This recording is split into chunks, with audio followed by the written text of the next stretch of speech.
I wish the Reddit questions weren't like offering a thing, you know, because they are like, here's the question, but also a perspective. And now I'm like, do I think what I think, or do I think what this person thinks? Yeah. That's a good thought. God damn. It's okay to agree with people, right? No. Well, at least he's consistent. Okay. Right. On that, I'll get us started, and we'll start off with like the 2 topics that Octavian very kindly came up with, and then from that we'll warm up and go into the Q&A. So, hey guys, Tarke here, and today we're joined by the usual lineup of Raiz, Octavian, and Niggy. We've got 3 pre-prepared topics, then we've got a whole bunch of Q&A that we'll be taking from chat and Twitch and some stuff on Reddit. So if you do have any good questions, write it down, send it on Twitter, send it on Reddit, or just spam it in chat, and eventually one of us will read it. But before we get into that, Raiz, what have you been up to? Gaming. PoE is pretty great. Legion's still cool somehow. It's such a simple mechanic, but it gets so much done.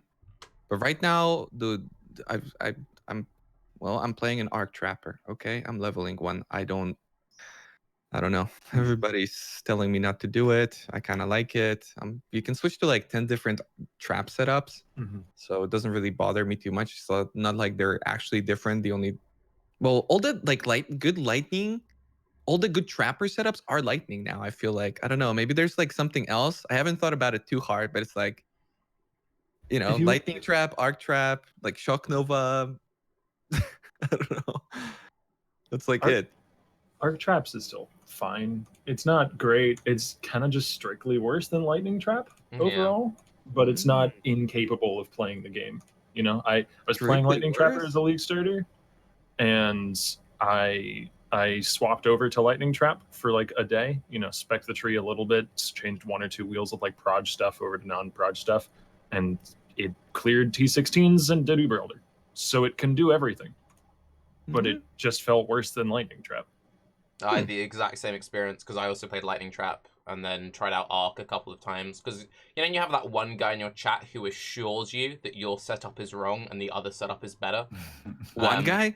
Yeah, I had that guy who's like, Arc is definitely better. And I'm like, I don't know. So I tried it with level 20. It's like, no, with the level 21, it's definitely better. So I tried that again. I was like, the Lightning Trap just feels good. A lot of people have been telling me that purifying flame is meant to be pretty good. And a trap? Yeah, apparently it does like a lot of damage. Well, I mean, it's a fizz conversion skill with a high base damage. So, I mean, sure. But how does it target? Like, does it have any clear? It's got like pretty good clear in like a map kind of like Minnow, which is narrow but not super narrow. It can fill the entire floor full. But you wouldn't. Does it shoot out and target, or how does it target? It's just like loads of circles, just loads of like massive circles that stack up. Okay. Also, explosive trap. The AoE on it isn't amazing, but in 3.6 when they did the spell rework, they actually added like +5 base AoE to it or something crazy. So that's actually pretty decent now. I remember Matthew played it a long time ago now, and it looked fun, if anything. That's for sure. It's a lot of damage. I mean, that kind of leads into maybe later on down the line a topic that was in a lot of the questions of how sharply defined the meta is nowadays. You know, like you see last league Winter Orb, and this league Cyclone, and before that to some extent Stormbrand, though less with Stormbrand in the end game because it wasn't as powerful in the end game as some of the more recent ones. Like 30-40% of the player base are playing a single skill, and I actually don't personally think that's down to balancing issues on GGG's end, at least not entirely. In my opinion, not in the majority share. I think it's down to the player base becoming more and more oriented towards a meta, so to speak. Partially because I think there's just more better players now, and there's more better tools. So there's more people who are going to more quickly adapt to a meta that they can more quickly find out about. Yeah, I think that's not a bad thing. I definitely see it too, but I don't think it's a bad thing as long as people don't like, this is what's viable and everything else not. Like that.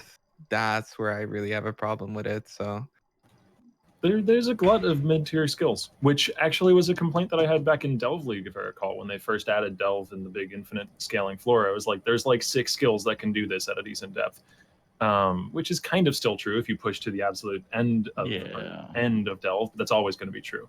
But there's many more like 6 or 7 out of 10 skills now, and I'm pretty happy with that personally. And I've been playing Armageddon Brand, which I would give a solid 6 out of 10. And I'm going to be playing Charge Dash next, and on paper it looks fine. I'm probably going to enjoy that too. just a 6? Damn. Yeah, I mainly It's because of like Legion. a 10. Any league other than Legion, I would have given Armor Brand like an 8. But it's not good for Legion because of the delay in the coverage. Yeah. Okay. I think that's like the one thing that kind of gets me a little bit about Legion is like how defining it is for builds, whether or not there's the first question you have to answer of any build. It's like, can I do Legion properly or not? And if you can answer yes, it's kind of like, And you can still like make decent currency and play the game and have fun without clearing. Like, I don't get to clear much of Legions. I just get to target the boxes and open them basically, and I still make plenty of currency to fund my build. But because Legion's just like that strong, you can clear like 60% of it and make a lot of money still. But it does feel bad. Nobody really got excited about. I can kind of clear Legion. Yeah, it's not really funny. It's not exciting. See, for even me, if it's viable, it's not exciting. Yeah. For me, it's the other way. I haven't played a build where I was like, I can kind of clear it. For the most part, it's like, Legion is gonna clear me. Like, I need to triple the defense of my normal character just to be able to do Legion in hardcore. It's like that feels pretty limiting in that way. I've got a pretty good example of that. I'm currently playing Corsicaro. I love Corsicaro. It's one of my favorite builds. And Corsicaro is pretty good at clearing Legion. I could be playing Essence Drain, which would be slightly better, should we say. And that is one thing that I've run into quite a lot this league, where I'm kind of like, I really love this ability, but every time I see a Legion, it just feels slightly bad. And don't play Explosive Arrow. You know what? You guys were right. Yeah, I told you. Yeah. It does damage. You can do a lot of damage with it, but the stack up and like everything going, No, I was that's okay. It feels like any skills that still live in that space where you're like taking a second or two to do some interesting, unique mechanic to kill the enemy just don't properly function around Legion. Because you just want to kill the enemy immediately. It feels really bad at the end of a Legion when you find a good box and your Armageddon brand doesn't hit it because it has a delay before it lands. Yeah. Because it would work fine if you could just, knock them out. But you can't. So you can't you're not allowed the good fight that you're looking for because you can't activate it fast enough. Because your build, let's say you could actually open everything, will be just fine for actually dealing with it.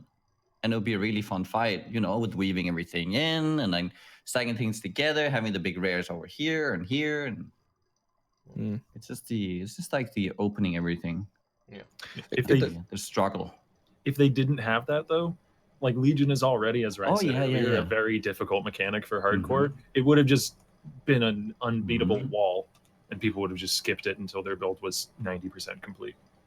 Oh sure. No, I don't disagree. I don't think that we should have it so we can just like click a button and everything opens. It was more like an observation. I would feel pretty disappointed because we all love Legion. It's an amazing league. I would feel a bit disappointed if we had another Legion style league next league though, where I'm kind of like, I can't choose the builds I want to play. I think it's great when you have a build and you're like, I'm so glad I chose this build for this league. But I don't think it's that good when some builds feel punished, so to speak. As poorly initially received as they were, I'd like a league, next league or the one after, sometime soon, that's focused on dangerous individual enemies again. So as poorly received as something like Bestiary or Synthesis, or sorry, not Synthesis, Betrayal might have been.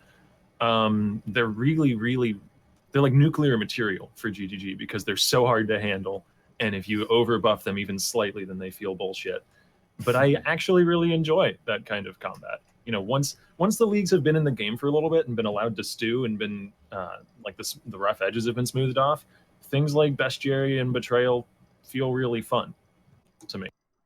Well, the thing is, like, it doesn't. Okay, so in that way, Betrayal only covers like one base, really.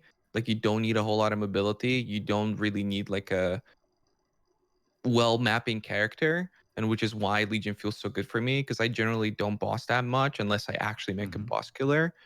So I generally make like mapping character. Yeah. And so in that way, Legion feels good because I've got the mobility, I've got everything that I need for like a fast growing character. But if you're doing Betrayal and it's like it really stands out as a piece of content in a map, you need that like slower pace. You need to invest to be able to deal with it. And then you have to make sacrifices where, yeah, maybe you have like less mobility and you need to build up a little bit more defense. And that just feels, well, to me, it feels fine. But like a lot of people, I think, have a pretty big problem with that. Just preparing for this like tiny bit of a map, you know? It's understandable for sure. I mean, I'm pretty much always in the camp of building tankier, more single target oriented builds and sacrificing clear speed in order to do that. So that maybe that's why I enjoy the content so much, because that's what I like tailoring my playstyle to. I can admit to subjective bias for sure.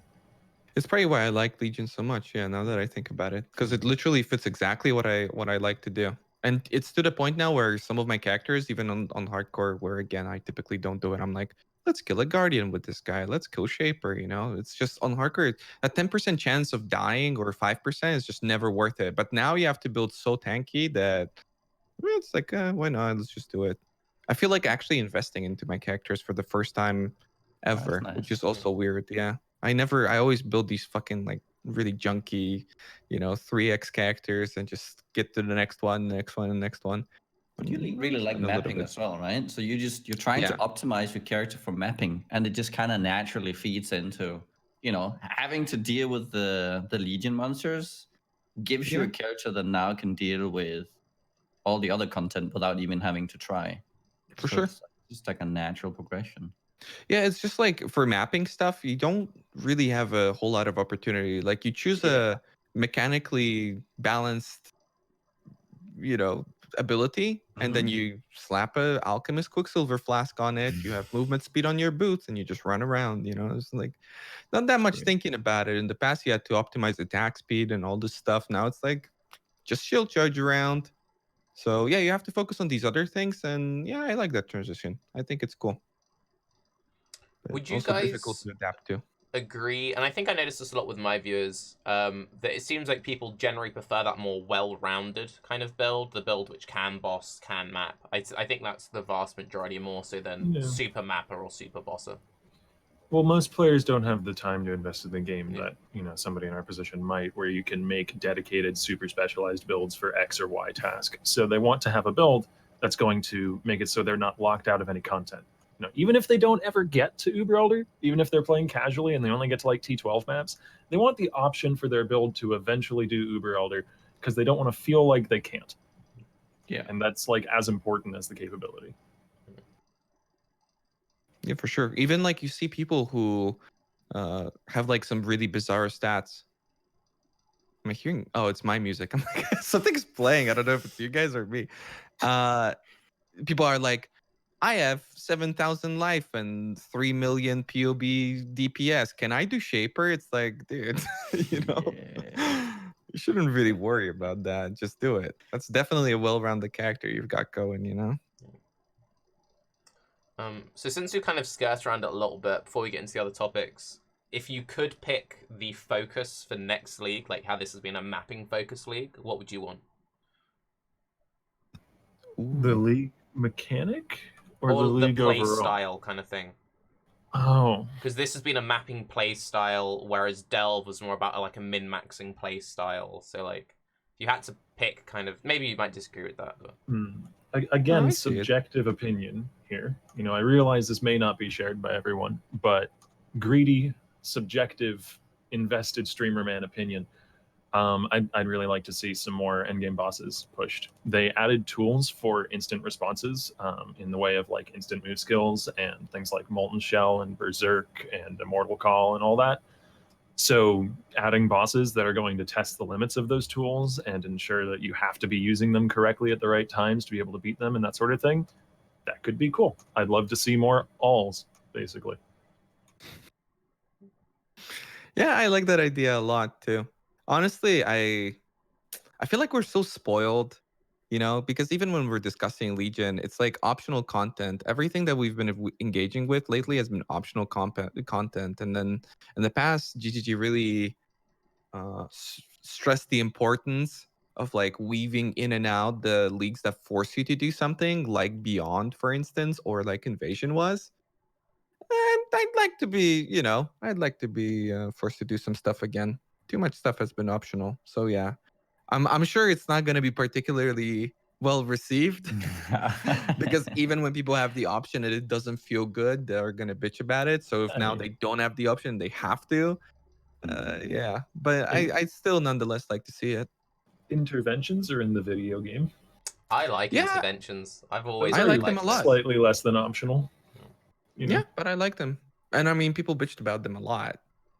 It's funny too because it's only been like what 2 leagues, and I don't know. Betrayal doesn't feel as big of a problem as it did during Betrayal, even after all the nerfs and everything. It kind of just like I just kind of kill him now. But maybe They've it's also nerfed because them a they. lot. I mean, Yeah, and we've gotten new tools too. Volmon shell exists. That's what I'm saying. That like it's such a large power spike in such a short period of But time they that Betrayal like. just doesn't I feel as think much. people don't realize the nerf they did to intervention was pretty big because they put like a massive like dampener on their damage, and now it's like they reach full damage after like a delay. The start, yeah. So yeah. when most builds can just like turn around and global them now, it's like, well, you global them before they're at like full power. So that's good. It's a good change. I also think that there is the, you know, the way we perceive them is dependent on like the relative power of the league itself. And this league is, you know, quite scary on its own. So it doesn't feel there's not this gap anymore in sudden incoming danger because it's already there and you're taking it on anyways. So having some betrayal come in doesn't feel really that punishing because you're already prepared for it. Before, with the type of character Raiz would set up for his normal mapper, would get blown up by betrayal, and it was just so random because there was no like cohesion. So I think it's not. I think there's this. Yeah, I think Legion itself really helped that. Just preparing players' characters for what was about to come. I wonder if they would like reverse change all the changes made to Betrayal balance. Would it be like considered fine now in comparison? No.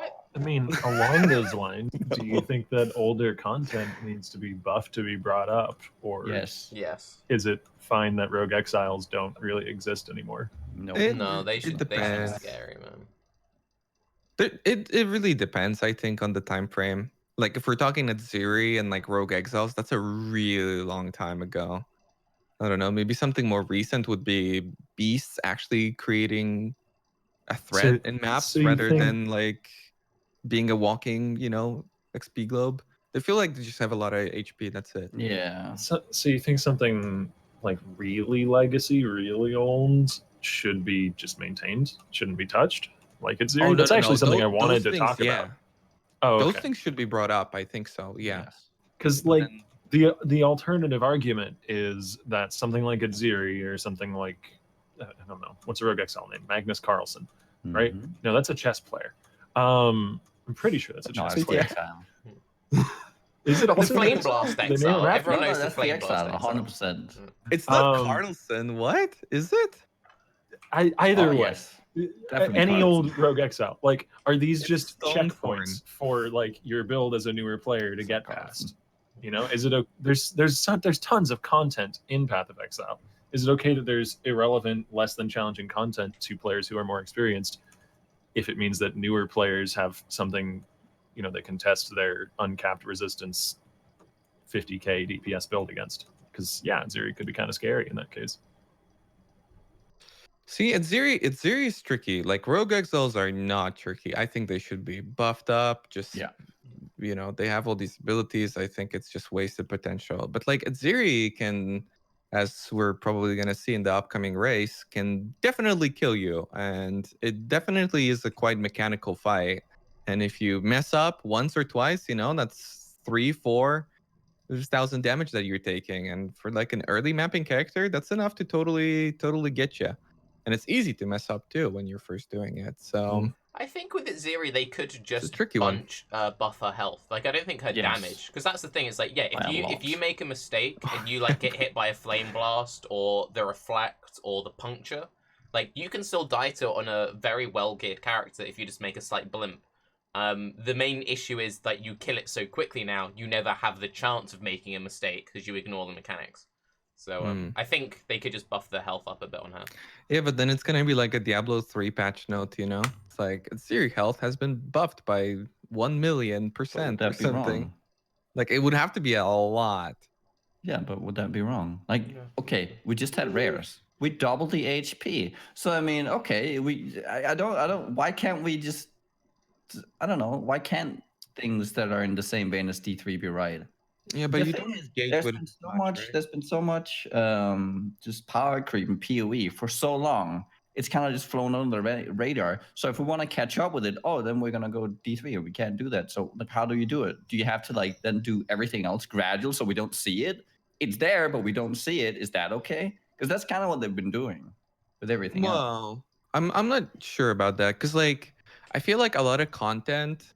Okay, so I think because of the way PoE is being developed, right, where it's a consistently growing game and all this stuff, where Shaper was like really scary, now he's kind of like okay, Guardian, same thing, and there's this like sense of progression, and I think they've really nailed it. If we're talking like Guardians, Shaper, Elder, Uber Elder, I feel like they've done a good job. He disagrees. All right, but one sec, let me finish the point. Yeah, no, But then go like on. when it comes to Atziri, it's like the entry point, and then kind of there's nothing for a long time until you reach those guardians, and like specifically Elder, I would say. And league mechanics kind of fit into that in between where beasts can be that, and this content kind of fits in there, the bossing stuff.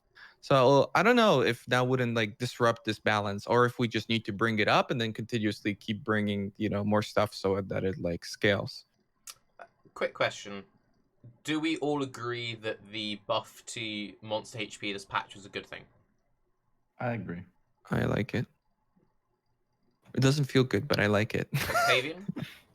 Yeah. A few minor reservations, but yes. Okay, so aside Which from the are? one or two weird outliers with like super regen, that's probably what you're thinking of, like crazy like incursion things. Well, no, more like I think my complaint, if this had happened a few leagues ago, would actually have been that there's too much of a gap between the skills at the top end and the skills at the bottom end. But they've done a pretty good job, as I mentioned earlier, of addressing that, and there's more of a middle class of skills now. So I think now the issue that I take with it is that other things feel out of line. Yes. Rare monsters are tankier than architects in incursions. That is Rare- exactly the point I was leading into. So Yes. since we all Rare- agree that most people Go prefer the HP buff, isn't it weird that we now have the thing like Tim says where the architects now feel squishier, or Atziri, for example, feels like a joke? So if Raiz, you like the HP buff for rares, why wouldn't you like it for Atziri? Because it's a different type of content that you engage with. Like I wouldn't really compare mapping with Atziri at all. It's like most players won't ever see Atziri unless they've completely outscaled it. You don't really naturally engage with it. You engage with rare mobs throughout the progression of your character. But with Atziri, it's like either do it or you don't. And typically when you do it, it's like no. When you first start mapping, it's level 90 with like decked out gear. So, jumping off that, you'd be more comfortable with keeping Atziri in her current state if there were more checkpoints to pass. Basically, if there were more Yeah. bosses between like Atziri as the boss and then Shaper or Guardians or wherever Yeah. you draw the next line. I'd like that a lot more. I like more emphasis on like slowly, like maybe forcing the player to actually engage with it for something like other than loot.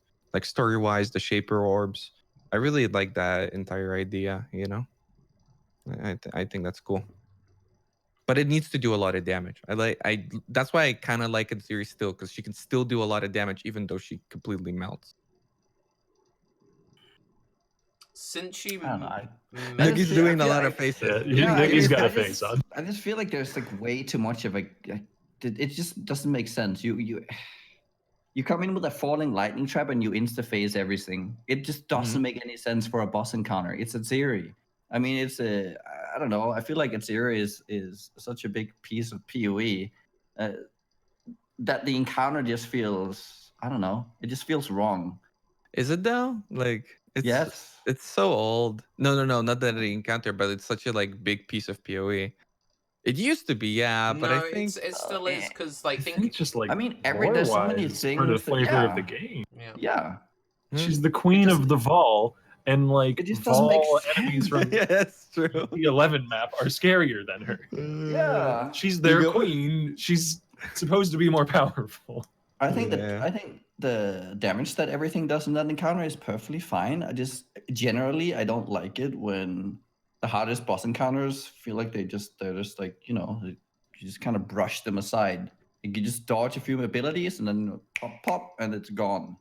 Okay, but then Like, like Extending the series duration of softcore. fights, I don't think is a bad idea in general. And you do that with giving them more health. So you can't just global them with your set of lightning traps or your set of like instant cooldowns. Because the moment that you actually have to just give it a little bit more thought than clicking focus Volaref, pop, dead, then things start to get a little more interesting because then they start to fight back.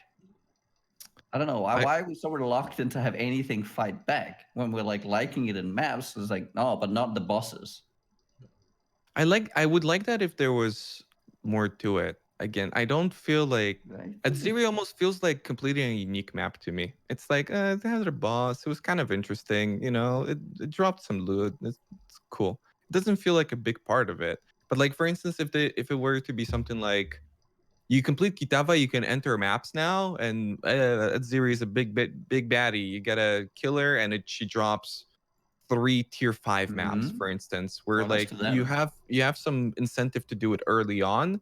I think that fight would make a lot of sense even in its current state.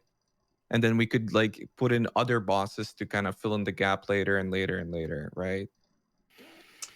So Because yeah, again, it does make sense Yeah. in the perspective of like the early mapping. I don't think it's a particularly easy fight. Like a lot I of think people it's think such a it's good just- fight. Yeah, it's a great fight. That's the thing, right? Which It's is why such a it nice should design. be- I don't think it should be that easy to do. I just don't like the theme that easy for I don't know if it's that easy. queen I for the think queen of the the- wall. I really think it is. I think the solution that's going to be getting shouted at us from every corner of Twitch chat, though I haven't actually looked, is just do Uber Atziri. Do you guys think Uber Atziri is in an okay spot? no, because No, more health as well. I think this is the issue that I have with the Uber Atziri. So it's kind of like I want to test my current build versus Uber Atziri. It'll probably be a joke, but I haven't done it on this build yet, so I just want to do it just to see if it can do it. But the way that you gather the fragments, and this leads back into something I've said about Legion before, how am I gaining fragments for Uber Atziri? Running random bullshit Legion content. Or I'm farming Atziri, which is a complete joke. And that's one thing that I dislike. It's like, if Uber Atziri is still really difficult, or too easy, whatever, let's just say super difficult, Tarke hasn't killed Uber Atziri, so it's like the big scariest thing in this league for him. How's he going to finally earn the fragments doing a face roll easy boss like over and over and over again until he eventually gets the right piece? Like, that's where I have the issue with it. Whereas you compare like imagine if to do every Uber Elder set you had to first do like 100 white or like yellow elders and shit like that. Like, that would feel like shit, you know what I mean? Yeah, I'd agree. That's kind of dated. I'm not sure what they could do though. They fucked up. You guys are right. They really fucked up. The Queen of the Vol and everything. They fucked up on that because she should be just a lot more, right? Because I'm thinking about WoW and Yeah. like how old WoW content, like the Lich King was really pimping, but now we're stronger than that. And you like there's a sense of scaling, but like even from the boss fight mechanics, I mean, Elders and Guardians are just not that interesting compared to Atziri and their design and how the entire fight is. Because that's So the it's not thing. that I yeah. necessarily agree with like not having that progression. Again, I stand No, by. I agree with I the dislike progression that. part. It's Atziri specifically, you know. Because that's the point exactly. Like the Atziri fight still stands up, and we all agree about that. And also, I think it's different comparing it to WoW, because in WoW, while it really sucks when you go back to do like mount runs of Lich King or something, at least with that, it's kind of like you're doing it for transmog, so you're doing it for cosmetics, so there's a reason to do it. Whereas with Atziri, unless you're in like a private league or an SSF league or whatever, there's no reason to go back and farm normal Atziri. You're not like, I've got to do my weekly Atziri or my daily Atziri. There's no purpose for her really to exist. They could put a Because, hideout in there. well, yeah. that would be something I'd actually be into. Like, if they put a hideout in there or Pretty cool. something, then I would actually be a lot more into that. Yeah. But it feels weird having such a powerful character from a lore point of view that is still being referenced, because like Incursion, all about Atziri, Legion, like the fact we're still making reference to her now, and then it just to be kind of whatever feels really bad to me. I've always felt Especially 'cause like you can spawn her, right? Like in the temple, you can spawn Atziri, and she's got less life than like a rare the mob. weirdest thing that you can do that. Yeah, it's pretty weird. I've always hoped that PoE would kind of have a slightly different approach than WoW in terms of like boss fights and creating content. So in WoW, you will have these. You will always, it's like building blocks, right? You'll always keep putting it up, like putting like a new building block of content every time on top of each other, right? And it every time it has to be harder. You can't really stop it because there is no reset in World of Warcraft, right? The gear you obtained will be with you forever until the next expansion. Yeah. In PoE, right, we reset, we go again, we start over.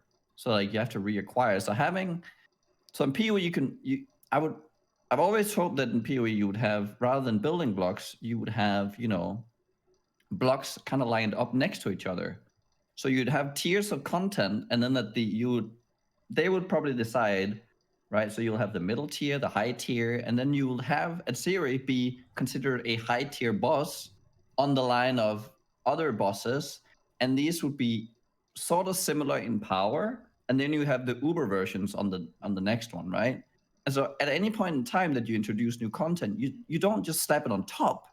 It's You would- added in line. You would try to add it in line so that you would then say, oh, I really like the Atziri encounter and that loot base. I really like the Elder encounters and that loot type. And it would just feel like you would choose your enemy and you would go there and you would feel nice, and there would be, you would progress towards a fight rather than just being an afterthought. I've always found that once they started making the fights more of an afterthought, I really dislike that.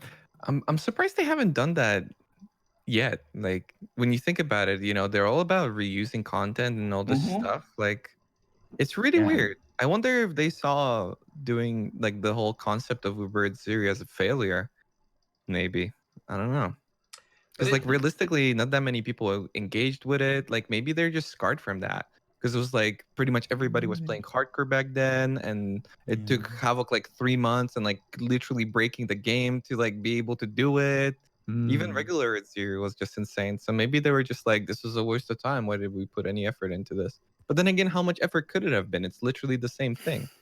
So, But like, not only that, like, since we keep referencing WoW, because it's like you see the same issue in WoW. Like the reason why a lot of people want to have stuff like Classic and stuff like BC was you had the progression. So like you make your character, you're now doing the entry level raids, and back then you had to do raid 1 to get into raid 2 to get into raid 3. And one of the biggest issues that people have with modern day WoW is they make a new raid and it makes all previous tiers completely invalid because of catch-up loot. And I feel like we kind of have that issue a little bit with Path of Exile now, where it's like, oh, you've introduced a new endgame boss, sick. All previous endgame bosses are kind of irrelevant.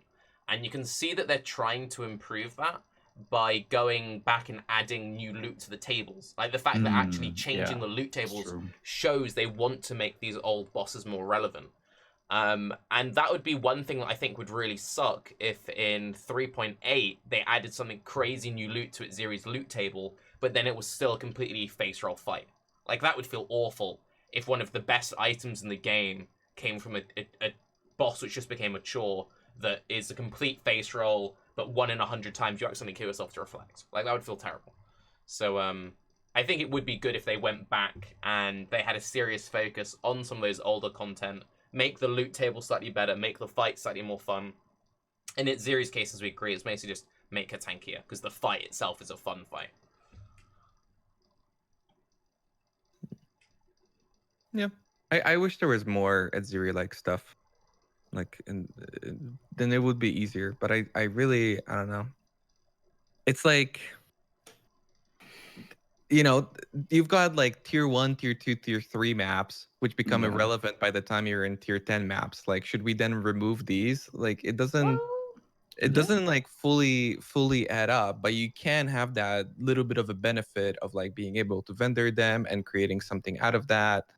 And so there is a place for Atziri where she is right now in her like power, but it's just maybe too short of a time frame for it to really be relevant. So maybe extending that somehow, yeah. I think maybe having ways to interact with that series would be good. Yeah. Like to maybe increase the outcome of, say, certain fragments, right? You could, like, the way you interact with, you know, buffing up. Like, let's say you have to buff up both wall constructs before you can kill them, or like for an extended run. Like, you need to, like, you know, juice the lightning, or you would have to do the trio in different orders, or, you know, stuff like that. Can I take people on a little adventure, Nikki? Yeah, sure. Okay. Go for it. Does anyone remember this small little indie game, World of Warcraft, and Ulduar hard modes? Fuck me, give me hard modes in Atziri. That'd be so sick. Like, you press like a crystal skull in one of the boss rooms, and then it completely changes the fight. And like how in Ulduar you could choose to have the Titan Keepers help you or not help you, so therefore you're getting more of one phase or a different phase. So if your build couldn't do like reflect, you could skip the mirror phase, but then the other phases become harder. And then like the ad phase, you actually get real ads coming in rather than just little shitty zombies walking to the middle. Oh, dude. If we're talking about reusing content that's been sort of left by the wayside, then if we keep the 5-slot map device, then you could find a new use for divine vessels. In throwing that into the middle of the device, and it could either just be an empty divine vessel that you use to say, yes, I'd like this to be harder, I'm going to put a divine vessel in here, just make it harder. Or you could even capture souls of bosses and then use those to augment it if you wanted to get like a really complex system. You know, a T10 map boss gives this, a T15 gives that. But that might be a bit more development time than is worth on this older stale content. You could just have it be, you put it in and you capture Atziri's soul, which is useful for something or other, but you make the fight way harder. I feel like that's thinking what they like how long that's wanted gonna to last. do with that. I mean, people still do it theory. They've been doing it for 5 years, so I mean, could last for another 5. I don't know. Well, that's the thing. Like, how long will it really last? Like, what they did with unique items is what I'm thinking about. Where when they revamped a lot of unique items, a lot of them, especially in SSF and like early trade, I would imagine, you really notice where, like, if you drop a Nycta's Lantern pretty early on, it's really freaking powerful. They did a great job with armor that. brand with that. It was awesome. Yeah, but like the span of like how much it took to probably figure this out where it's useful, and like so few people still engage with it, and then it just doesn't add up for them. So I wonder if they would ever like go back to something like that, because I think the idea of like the hard mode series stuff and like the different things that you can do, that you can control the fight and like branch off, I think that's really cool for sure. I even like the idea of like a newbie, you know, like not really knowing the fight, but then randomly engaging with it because somebody told him to, and then he like clicks the wrong button and goes into a room where he shouldn't, and gets popped, like that sort of stuff. I like that. Those are always the best stories, though. It's like anyone who ever played RuneScape remembers, hey man, I need you to get that drink. Just go click that wine on the table for me. I'll be chilling outside real quick. You can only pick up once per character. Like, that's the thing. It's like, oh yeah, so at Atziri, if you stand on the big red tile, you actually get like double loot. All right, cool. I'll stand on the red tile. Like, I feel like we want more stuff like that. But we have an attempt at that in the game that didn't work out, in Doriani's Machinarium, which is a map that you run once a league, and that gives you a pair of boots, and you augment the boss at the end with either like extra fire abilities or extra cold or extra lightning, but none of it matters because the boss dies in 3 seconds. So Also, nobody cares for the drop itself. that's true. Yeah, the boots didn't really see much play either. Yeah. So yeah, the bones of it are there. You could maybe make the system a little more robust. Mm-hmm. Shows that GGG are aware of that design space though, which is good. Yeah, for sure. Like this, I hate to say it because it's such a cop out now that I think about it with WoW and everything. But like, I like the transmog idea, the Tarke, well, transmog, the hideout idea that Yeah, I like Tarke that. proposed in different ways. You know, because it's such a, you know, people are always talking about that in PoE, how you don't have access to any MTX and all this, and you know, even creating that tiny little bit of an incentive of getting like a stupid little tiny item, it just creates so much for a player to do. Like I remember when the Twitch drop stuff, it was like some stupid hat, man. And it was just like the freaking craziest shit ever happening when that went down. So yeah, it really shows that people want that.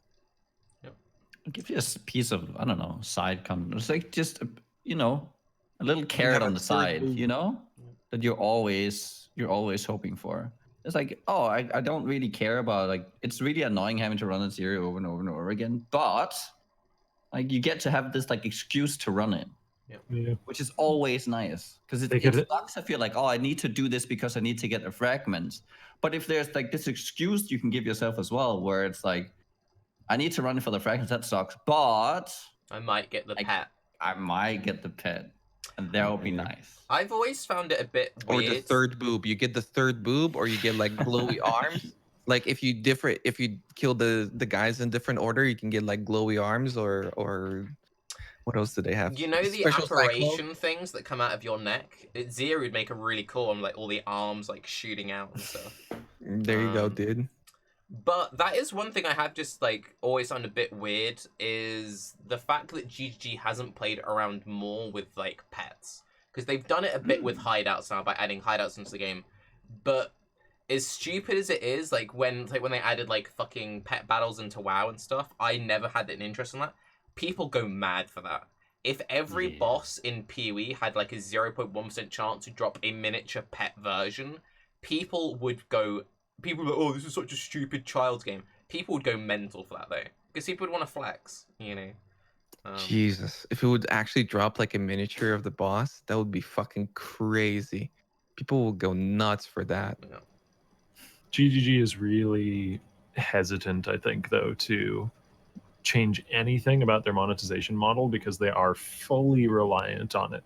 Like they don't do a season pass, they don't do any, you know, there's no payment to get into the next expansion or whatever. That, like though, Chris has said on this very show they are thinking about it, but they don't want to mess it up. They've been wanting to do season passes, but they don't know how. Like every time we've talked to Chris, or every time I've seen anything mentioned on the topic, they seem really, really slow and careful with how they approach their monetization, because they are well aware of the fact that they live or die based on solely that. You know, they've built the whole business model on top of it. So I think it would be maybe some way down the line we'll see pets, or we'll see hats, or we'll see something else as a free cosmetic for grinding X thing for 500 attempts. But I think they're going to have to get comfortable with hideouts first, and then get comfortable with the next thing. Well, like the thing is, it's okay. There's two things to that. It's super volatile, like their entire business model and like the way this game is.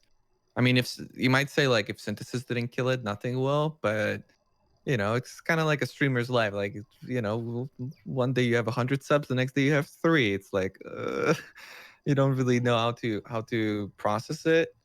And I think the conversation that we had earlier about like old content really being less and less relevant, I feel like the pets would fit into that so well, right? Because like if you have this like mini pet running around, it just makes sense, because I think the reason why GCG is so hesitant is because they don't want to add an MTX that somebody's going to pay €30 for, and then always ever only use that MTX because it's their favorite and they're only ever going to use that. But like with this, you're constantly having new content being introduced, and like old pets will become less interesting, and then you're going to have that sense of progression as new content gets released, which is always.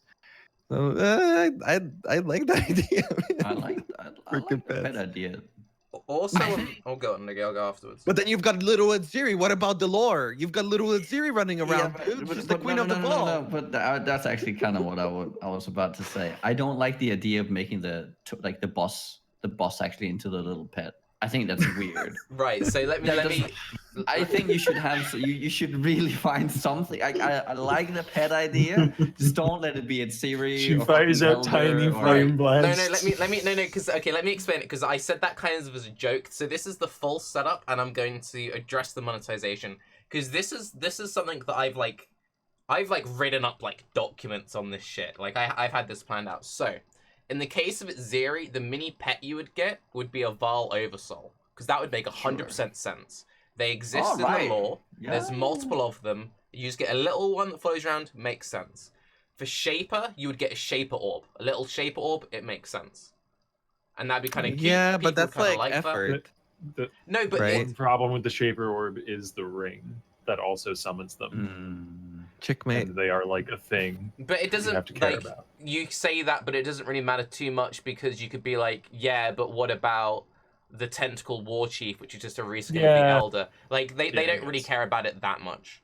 But the thing, like the reason why it makes sense from a monetization point of view, so if you have the worry that, well, Tarke, if you give someone this free pet, the Atziri like Val Oversoul model, they'll never want another pet. If you, again, look at a game like World of Warcraft, where in that game there are free mounts, and then there are mounts they sell on the store. The store mounts, much like the store MTX, will always look better, because that's where you put most of your resources on. The stuff you get for free in-game is a reskin of a pre-existing model. And as Path of Exile gets older, you'll constantly be updating the engine. So a pet that came out in 2019 will look like shit compared to a store mount that came out in 2022. And we already have that with modern day PoE MTX, where your favorite MTX might be one from 2 years ago, but now they're making better versions. And we saw this with the Mage Guard set, which is just a more high-res version of the Scribe set. Yeah, but that's how you get your community to fucking hate you, though. If you're making that as a conscious decision. No, but it's because it's going in the other direction. Because with WoW, there was never store mounts, and then they introduced store mounts. Whereas with the PoE, there was only store stuff, and now they're giving you free shit. So it's the complete opposite. I don't think down the line people are gonna care. I don't think it's gonna matter to them. Like, what was the timeline there? They're just gonna see it as, this looks like shit and this looks great. Fuck you, greedy company. €30 for a pair of gloves, by the way. Like, I feel like that would be spooky. That's some scary stuff. I like that. I like the mini pets idea. What can I say? It's no effort. It's just like a little dude running around, dude. Wait, wasn't that what? I'm confused. Wasn't that what we're? Yeah. Did we want it? The mini pets, wasn't that what Target was on about? Yeah.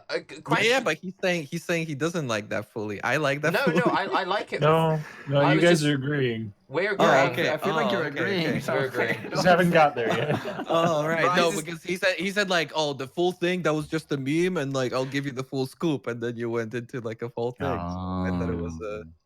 But like, I sometimes we hear complaints, like for example, like when a challenge portal comes out, someone be like, oh, this is the shit one. But I don't think you hear realistically that much serious complaint from people who actually matter about like, oh, they're too lazy with the challenge MTX compared to the new shit on the store. Have we really heard it that much on a serious level, not just one dude, because there'll always be that one guy who says it? I don't know. That's such a tricky thing, because it's like you borderline don't get anything, really out of actually playing PoE. And this is like the one tiny thing, and people complain about it. So it might seem like it's a lot bigger than it actually is. And it's also it's so much effort, you know, to get 36 challenges, and it's not challenging, it's just fucking effort, Boring, right? yeah.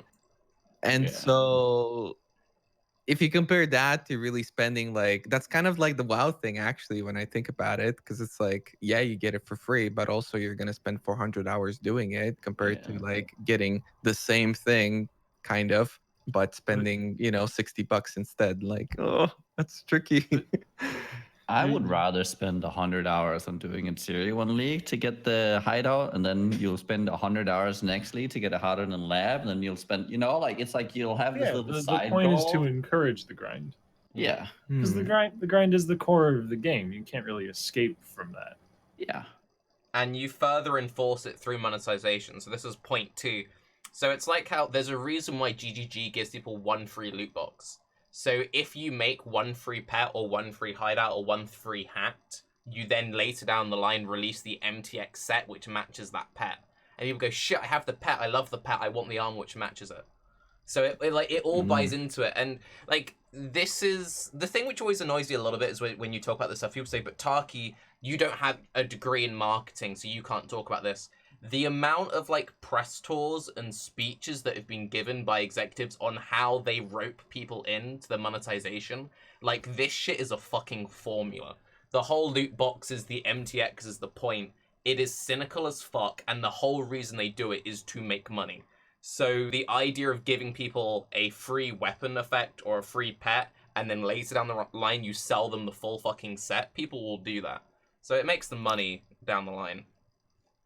Yeah, but like, you know, the people know what it is, right? That's the problem. And like gamers are so cynical, and it's really easy to be negative and upset about all of these sort of things. So I think, you know, they're just scared, that I can't blame them for it. Did I wonder a while ago, right? When we had the whole dilemma of like not needing to kill bosses ever in a map, I wonder if there was like a 1 out of 1,000 chance that you're gonna just drop a pet out of the boss. I wonder if that would have fixed the problem, right? Where everybody was 100%. like, it's like, this Yes. isn't efficient ever to do. I only do the most efficient things, but also have a 1 in 1,000 chance of dropping a pet that's a mini version of the boss of this map. It's like, Well, I think that would actually fix it. You've added another goal to be efficient for. How Still many being people? efficient for multiple things. Sorry, I keep interrupting you. No, I'm very sorry. I'm done.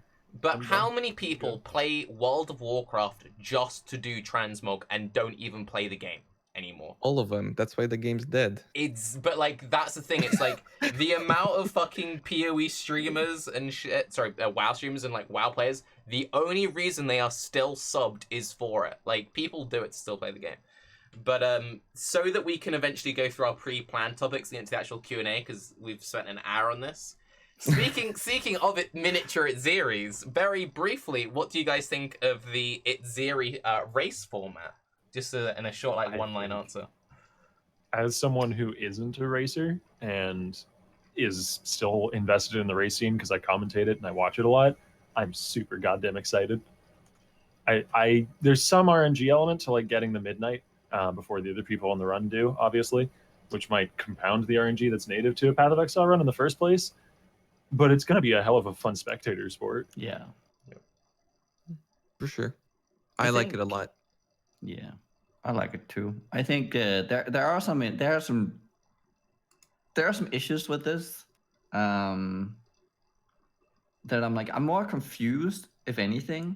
Right. So you get the ticket to go to to New Zealand and everything, and you participate in the final. And we've had 2 level 80 races, and now it's an Atziri race. And I don't know. Are we gonna have? The thing is, I feel like it's really weird. Are we gonna have what's the final gonna be? The final's gonna be like a Brutus kill, 15 minutes. I just don't know, man. I'm actually curious, since you guys both, you know, race from time to time. What do you do you think that the skill set for the Atziri race is that broadly different from the skill set for an AD race? That it's going to be Not impactful to that? that far. Not for people who actually No. race. Like if it would be very broadly different if it was like, I mean, I guess it is available to everyone, but it's not really. Because like there's definitely people who are mechanically really good who can level really Yeah. fast, but they haven't been playing long enough to be like an experienced Atziri player. Which sounds ridiculous to say, but for instance, when the Malachi race was a thing, you know, it was a fight that people were fairly familiar with, but it was a really risky fight, and this is definitely going to be really risky too. So then you actually have to mechanically learn how to do the fight, how to deal with the trash. Like, you know, people are, I don't think people are used to just not running through it. Can I interrupt really quickly? Sorry, Go because ahead. Carve said something in chat which is like mental. So this is from Carve.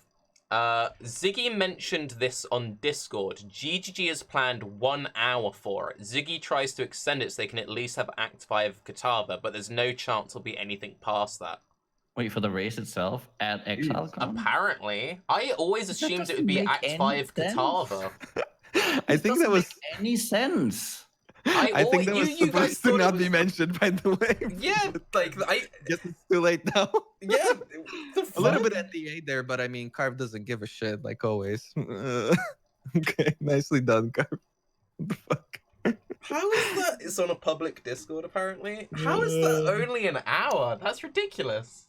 Because I've heard it people completely say it, breaks but the not to talk about format it. with how you get there. It's just like Necessities of scheduling for the convention center. I don't know. That's all I can think Yeah, of. it's probably just that. I mean, I can't see it as anything else. I mean, it's like you guys are gonna race for 5 hours. You know, they want it to be the main thing, not kind of like where TwitchCon was, and then the speedrunning thing was happening. But like, you know? but how long isn't it? Like for proper races, how long is an Act 5 Katava? Like 2 hours or something? No, like an hour 20. Right. Act Well, 10 or Act 5? Act 5 Katava. Yeah, Act 5. Like... Yeah, it's like an hour 20. Yeah, that's why I always assumed it was going to be that, because it's like they've got a 3-day event. They're going to have a thing where we're going to have all these people there. 2 hours is like the maximum length realistically you can do for a convention. And along that, people get bored. People need to go to the loo. They want to get a drink, whatever. Hour and a half. That's kind of chill.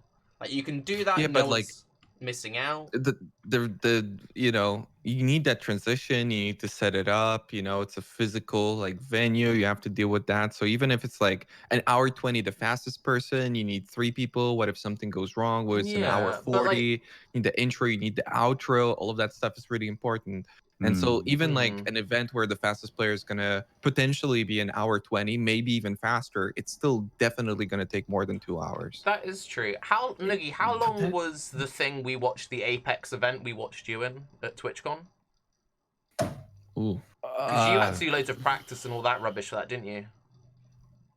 Wait, what is the question exactly? Okay, so how long did that event actually go on for? And in terms of setup behind the scenes, like what was the length? Oh, that was a lot of setup behind the scenes. Right. I mean, we had to like check in, set like all the setup, like we had to like get to the computer. I mean, this is just 4 people. This was an event of 2 times, I don't know, there's like 100 participants, and you had to like get everyone situated with logging in on their own accounts and everything. This is just 4. This is a lot easier from a logistics point of view. I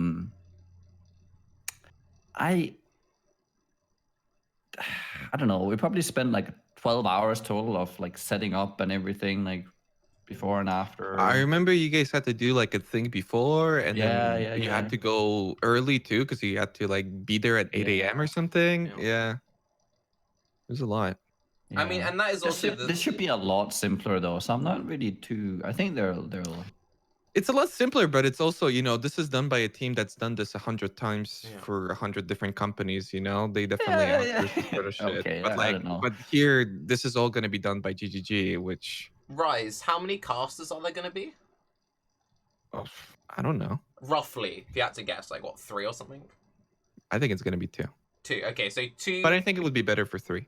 Okay, well let's say 3. 2 plus 1. So let's say 3. So it's like 3 streamers or 3 like public figures doing whatever, and then is it 4 or 5 actual races? 4. Four. So that's like 7 people. So like you don't really want to be in the situation where you've got like 7 people who want to go to ExileCon just to enjoy ExileCon, but are also like they want to meet other streamers, hang out with other viewers. You don't want them to be like locked in a cage for like a whole day or 2 whole days of the event as well, because that sucks to the person, right? It's like It just depends, you know, because GGG does things differently, right? If like if they get people, you know, let's say Ziggy D, he's one of the casters, and they say, Ziggy, take care of this, I'm sure it'll be extremely well done. But if they're like, well, we have all these things cock blocking us and we have to take care of them before we can like hand it off to you, then I'm sure it's going to be a disaster. So, but because it's GGG and because they typically don't go through anybody, you know, it's just like Chris is like, yeah, just do it, lol. Then it should be fine. But I think the event will be fine. It's just, the only thing for me is it just feels kind of disjointed with, you know, how you enter the race and, you know, the whole lineup. We don't really know what the race is. And there's just like, I wish there was more of an effort to make it, even if, I don't know, just standardize it. Yeah. so people can like practice for it kind of thing. There's more like of a thread that you could follow, you know, okay. from start to end. It feels just a little, you know, just feels a little out of. It'd be kind of like if there was a Hearthstone tournament and the qualifiers was winning a game of checkers. You're like, all right, cool, I guess. A bit weird, but let's go. I honestly like the fact that the lead up to it is kind of it doesn't necessarily, I think, because PoE is all about overcoming like randomness and all that and different encounters. So I like that it's not the same thing that you have to go through each stage. I actually like that. I don't know about you guys. But what do you mean? I thought you don't like it. No, I actually like, because I do feel like PoE is about, you know, figuring out how like from each step to the next, how to optimize for like killing Elder or killing, like figuring out what's the best way to get from A to B. And then if it's just always the same and there's no like, I don't know, if there's no change in what you need to do, just, I don't know, it feels very PoE-ish to have it. That's the reason why people get so upset, I think, with it, because like in every other speed run, it's always the same thing and you just optimize it. But there's so much difference in the way people actually play PoE that they really don't want that, like, right? Like people start complaining if it's 2 races with like the same sort of format. So I think it's necessary. And I don't know, the length, I think that's pretty crazy, but at the same time, it's all focus. It's not like TwitchCon where there's like 3 different panels going on at the same time. There's an entire venue that everybody can go. This is going to be more of a, listen, guys, we're going to talk about the video game for 30 minutes because that's how much we've got prepared. And that's like an absurd amount of shit that they're going to potentially talk about, right? And then now you're going to sit down and watch a race for 2 hours. It's like, I don't know, you know. It's like, how much can they realistically talk? Like, even when Blizzard, you know, they've got like all this backstory and everything, they'd announced a new expansion for World of Warcraft or something. You know, there's like little things in between and interviews, and they've got all this coverage. But like the main announcement, I mean, that's not that long. How long can it be? Yeah, a WoW like main stage panel's like an hour. Yeah. So sit down and watch a race for 2 hours versus like 1 hour of actually interesting stuff. Well, I guess, hang on, aren't they also announcing a new league as well? Like, aren't they announcing a league and 4.0?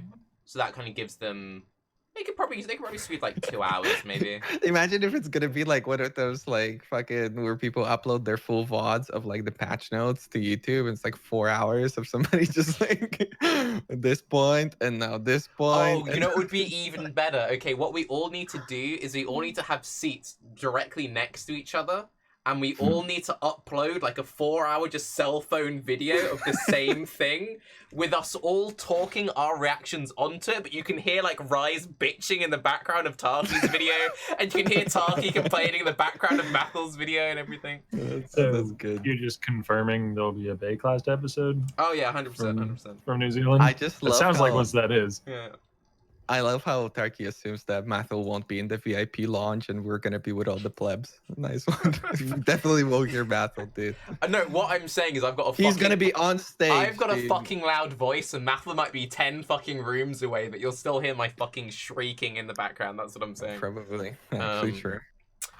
But okay, so just as a question then, and also I did get sent a screenshot of the Z. It's in a public Discord. He maybe should have mentioned it if it's on a public Discord. I mean, Okay, yeah, because that's the impression that I got. But anyway, just as a question, assuming you were to be casting at Raiz, in a 1 hour race, what would you want that to be? Like in a 1 hour race, realistically, what is the kill? In a 1 hour If you race? have to have a 1 hour format, you're going for like Dominus or something? I don't know. I haven't really thought about it. I feel like all of that is boring, you know? Like get levels, boring. Kill a boss, boring. You need the what's like a high risk situation you can put yourself in? 1 hour endless Zaro. sledge. Zaro. Zaro's pretty. Yeah, I guess. Yeah, but an hour that doesn't really fit. Maybe like you can't do cruel as hour and normal as hour you can do like within 30 minutes. So well, not 30, What? but like 40, 45 probably. That would leave that 10 minutes open. It's always kind of an you okay probably open fight. at 40. Like you probably don't you have everything opened at like 40, 45, and then you go in. So it's like between 45, 50 minutes to do the entire thing. Yeah. It would be something like that. I think that And would be he's the pretty most risky at interesting. level 21, 22-ish, right? Oh So it's yeah, like people are going to be You'd doing be with like trying to- 500 HP. Yeah. You'd be trying to get it earlier than you would normally be doing it in a run. Yeah. In order to get in there and get the win. Yeah, Have they people- announced what like prizes will be for the race? It's like a statue, I'm guessing, or something. Ooh. I'm guessing it's gonna be Ooh. like one of those like cool Katava statues that no one on this Oh. podcast definitely has. would have for a long time.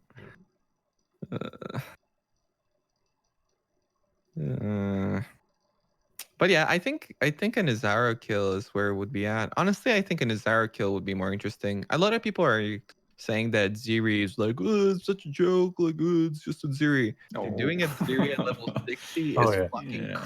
crazy. It's Doing kind of a Azaro with like weird- 400 HP is nuts. It's kind Like, of a weird transition because we did spend like the first hour of the podcast saying old content has been eroded and isn't very relevant anymore, and Atziri is a pushover. But that's if we're talking about the regular game, not the game as played for 40 minutes or Yeah. 2 hours or however long. You know, Yeah. Atziri is still tough if you're trying to do it as fast as humanly possible. People are gonna. I be mean, the doing, constructs like, are 60 insane combined. in there.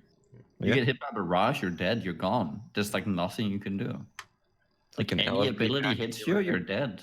It's like it's crazy. Yeah, I was talking with some of the racers. My boy Tai, who I have pegged to win because he is the Atziri god. Anyways, he said he was just terrified of opening doors. Yeah. Because you'd walk up and open one, and there's just a million projectiles coming your way. It's gonna be Yeah. all about the phase run. People just gonna be phase running through.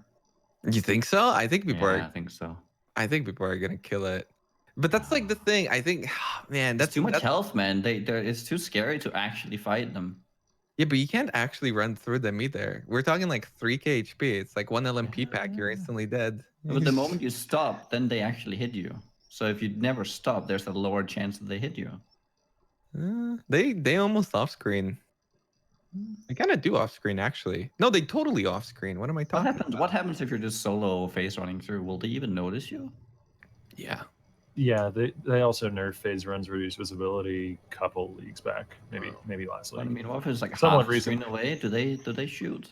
Like, I mean, how much of an AoE are we talking about here? I think a lot of people will just like, as much as possible, they skip through and just blow up the bosses. Yeah. Just reset with portals for flasks. Yeah. I mean, I'm not talking to like full clearing unless somebody has like some secret Yeah, strategy yeah. where they cheese it, you know? I'm hoping we it's see not a some very smoke cheesable mine fight. tech.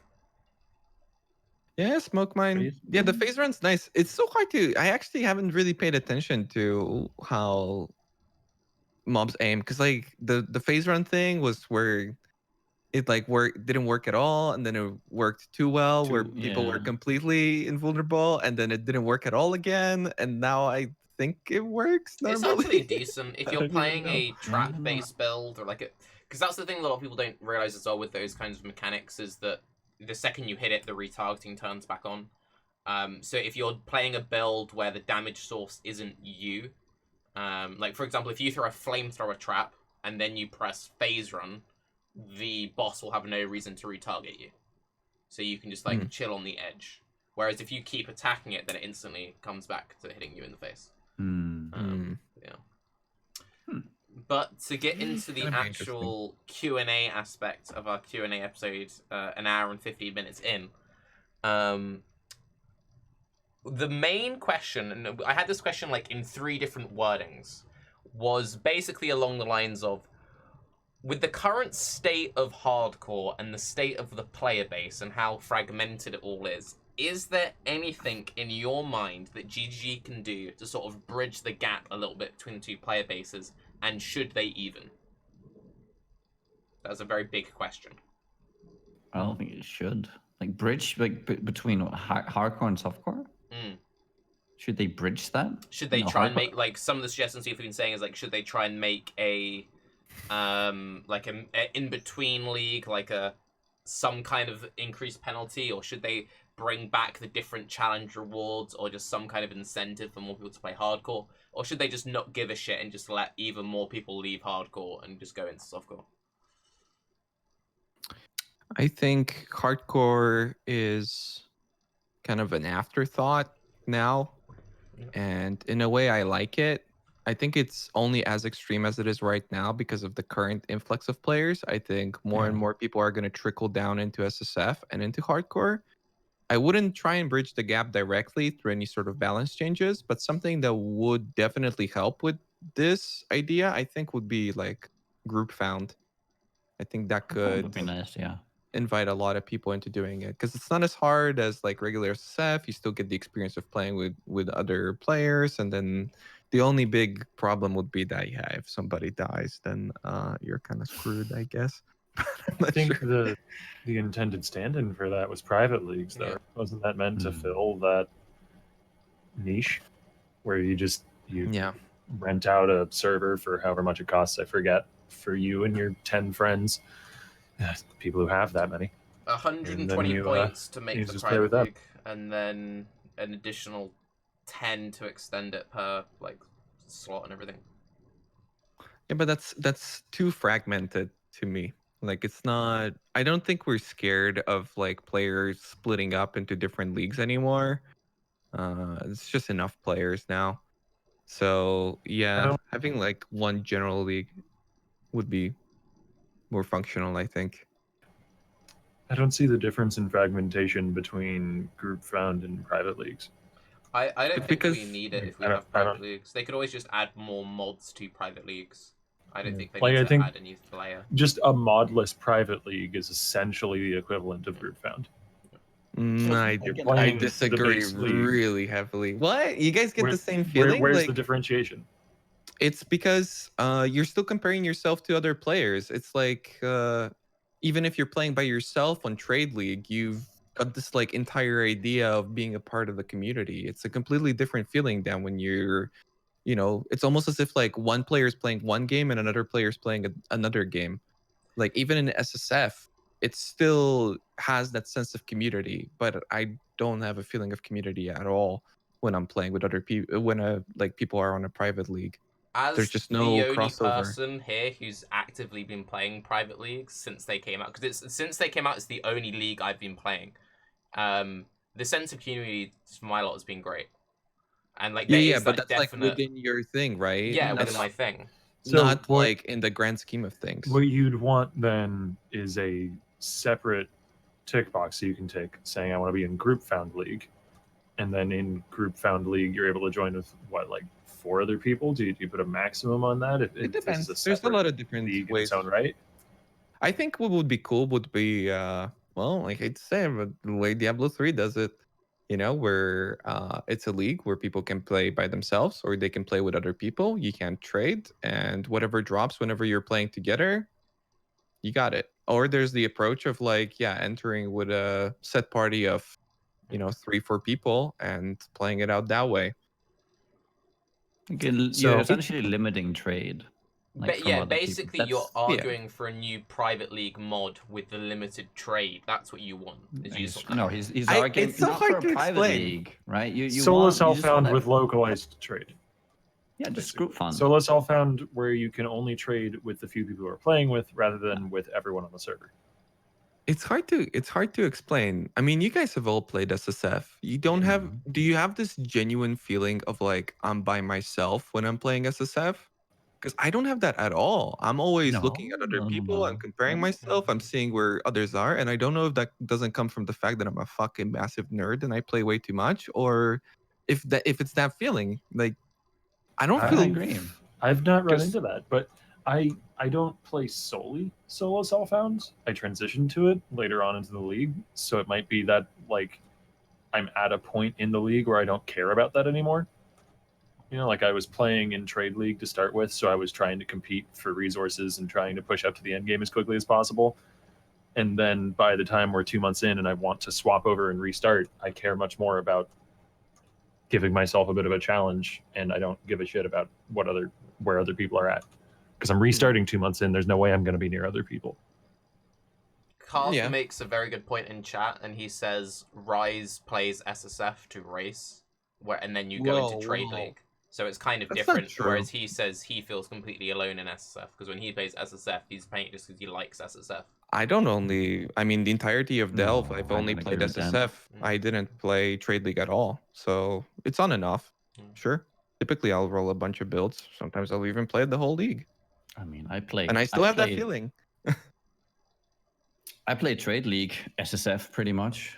The only thing I do about it's just like I just increase my drop rates because I can just my drop rate is now trade. That's the only interaction I have. The interaction I have both in SSF and in normal trade is just showing people what I just found, like linking them. Oh, what did you get? What did I get? Right? It's all about just interaction with the people you know. Like whether it be SSF or it be in trade league, I don't actively play with people. Yeah. I can't actually remember grouping with a single person. I've done some like trades with some Same. Russian bots, and that's it. Right? It's like, where is this? Like, I'm not playing anyway. I'm as alone on trade as I am on like normal. It's funny. I thought SSF. you guys are gonna disagree on like this actually helping bridging the gap, but they were like disagreeing on like this entirely different concept. Yeah. Sorry, Right. yeah, we did drive away a bit from the question. There. Can I ask something about what is it we want to achieve here? Like, what does the questionnaire want to achieve with bridging the gap? What is the main problem? Basically, from all the people who ask me this question, it's basically a lot of people who are just frightened that there aren't enough players on hardcore and they think that their playstyle is dying. That seems to be the main concern. So we want to bridge the gap by having another league in there in between. Well, that was simply one of the suggestions. Like, as always with Reddit, it's many different voices shouting at once. There were other people who were saying things when I was reading through the thread, like having more encouragements for playing hardcore. So way back in the day, hardcore and softcore were two separate leagues. So you had two separate like challenge lists and two separate kinds of MTXs you got. So returning somewhat to that, not designing a whole separate league for hardcore, but just if you are playing in hardcore and you get 36, you get a yellow cape instead of a white one. Or something like that. Right. So on the rewards side, and the rewards side just could be a good idea. Yeah. Some way of either mitigating the downside of hardcore, which I don't think is correct because that kind of nullifies the point, or encouraging players to go to it. Because as Tarke said, people are just concerned that hardcore is leaking its player base. I do think hardcore is a choice. And I think it's always been a choice. And it's like you play PoE and then you decide to click hardcore. My character can now die. So I don't think we need to go away. Like the idea of making it, I don't know, hardcore easier for the people who play hardcore or whatever it is to like make it more fair, I think is wrong. It's like you just click the thing, now you can die. Yeah. Done. That's your choice. I do think the one thing they need to do is they need to give us, in terms of helping hardcore, would be logout, right? The 6-second logout thing. I still don't understand how that ended up not like how they have never done anything about that. I think stuff like that to just remove a lot of the bullshit that comes from like playing on hardcore. And then there is, what was it? Fuck, I lost my train of thought. But no, I think that would be nice. I think the More logout tools. idea is cool. Add a logout timer, dude. Yeah. Fuck. Oh, logout timer. I want to logout. I don't even care about the disconnects. Sure. I want a fucking logout timer. Sure, we could do For that. someone who is relatively new to hardcore, only played it the last like handful of leagues. I wasn't around when this was a hot button issue, so for my benefit and the benefit of anyone else who isn't familiar with it, can you explain the problems here with the disconnect timer and the logout, logout, whatever it I is? think the thing which really kicked this off for a lot of people was when Hedgie had his death and he timed it, and that was way back when Hedgie was super active in the community. But anyone who's played hardcore for a very long time, you'll have the situation where something crashes or something freezes up in the game. You go to hit your TCP macro, nothing happens, and you basically get effectively locked in game. And Hedgie, who was a very popular streamer back in the day, he timed it, and he was stuck in game for about 6 to 8 seconds, and he had to make a fully block-based character. There was a podcast he was on called Lion Eyes Watch, and they interviewed, I want to say Jonathan, but they interviewed one of the devs, and he asked this question, like, what's the deal here? And I can't remember exactly which dev who said it, but they basically said, look, the issue is we have to have some kind of a logout timer there because it needs to account for spikes in internet.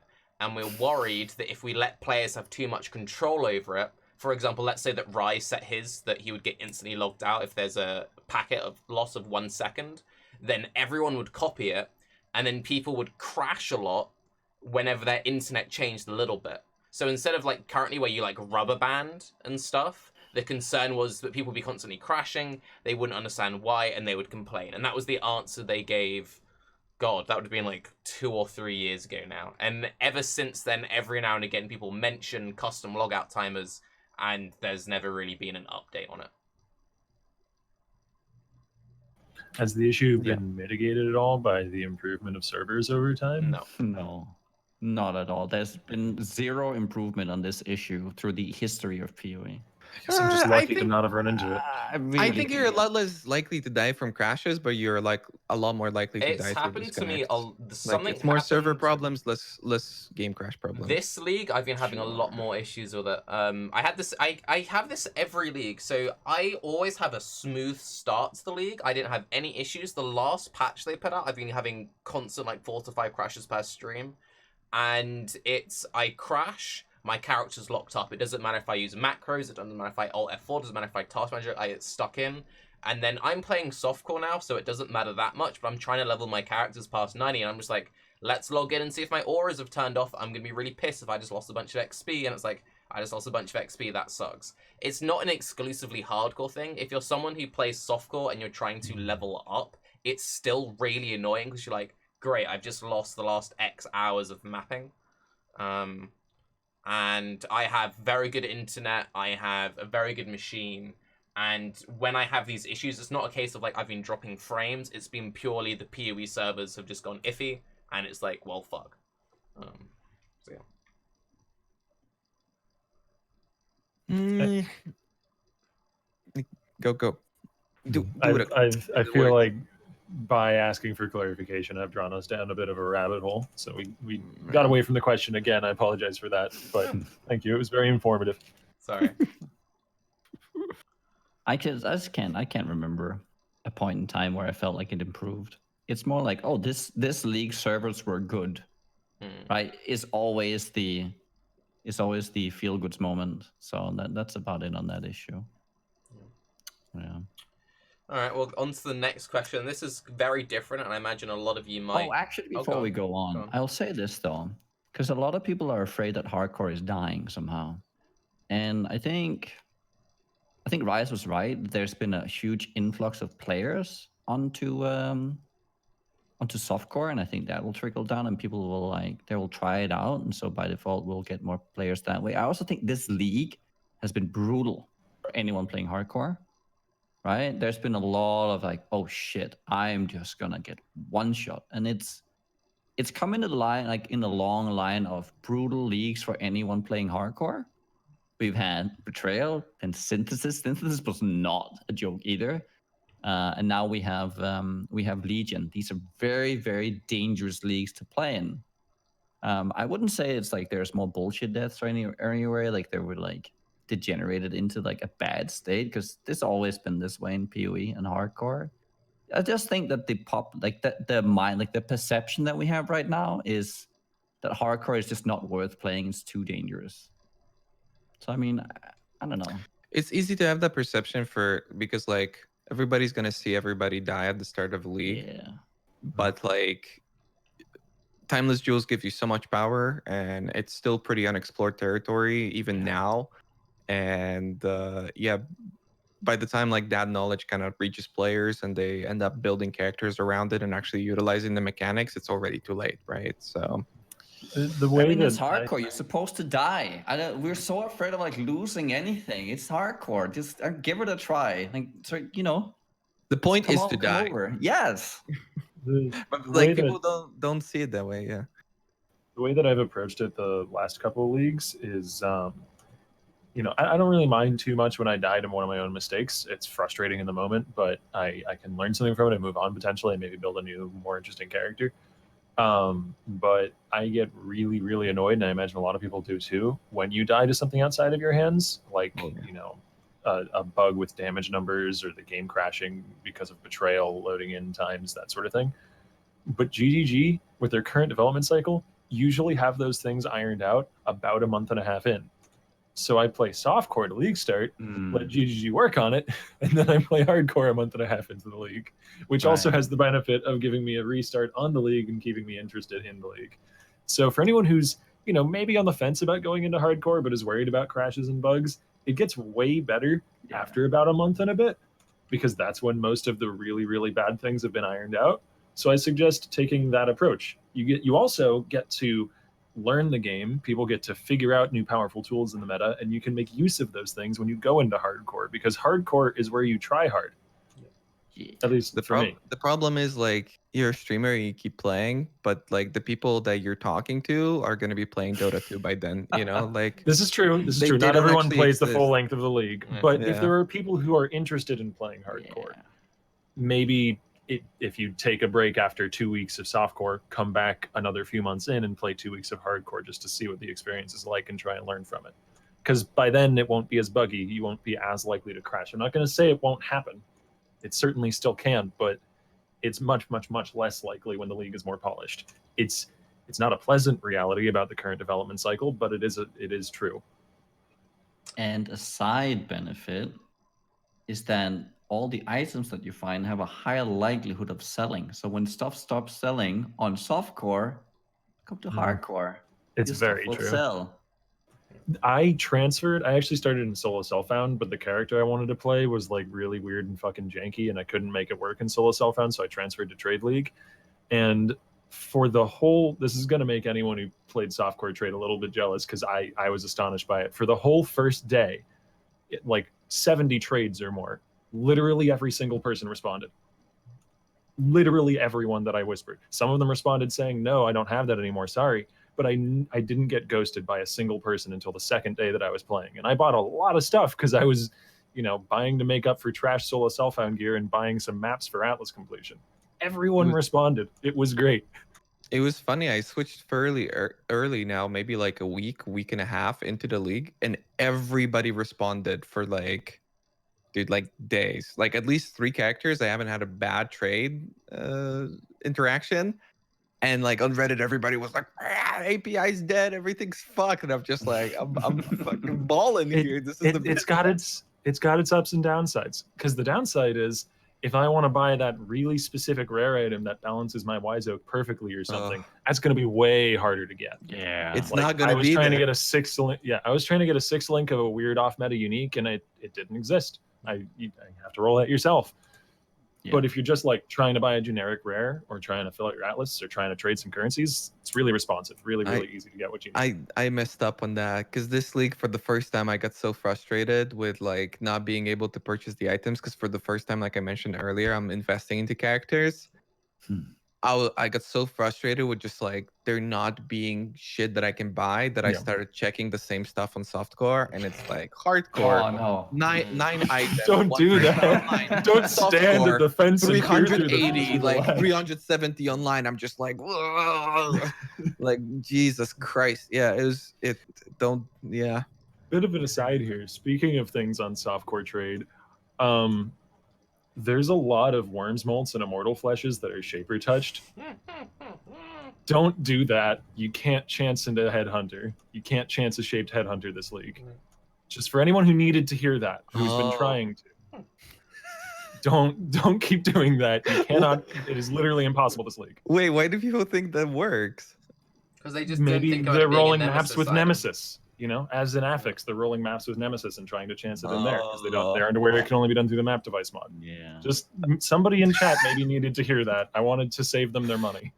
Didn't even cross my mind. Jesus. A couple of things we move on, since there was a few things you touched on which I really agreed with. One thing I do find really funny, since you talk about the whole like swapping into hardcore like a couple of months in, I get this constantly in the first few weeks. So it's like, hey, Tarke, I just started, it'll be like 4 days into the league. I started in softcore and I think I might maybe swap into your private league. Is it too late for me to join your private league? And it's literally still the first week. And I'm like, dude, just join. People have that very strong hesitance when it comes to shifting leagues. Yeah. And I still get it now. They're like, is it worth? I'm like, the league's running for like another 35 days, just swap over. But also, yeah, I haven't had a single negative trade experience this entire league. Oh no, I've had one negative trade experience so I think playing in private leagues. Private leagues, hardcore, the economy is way better than softcore.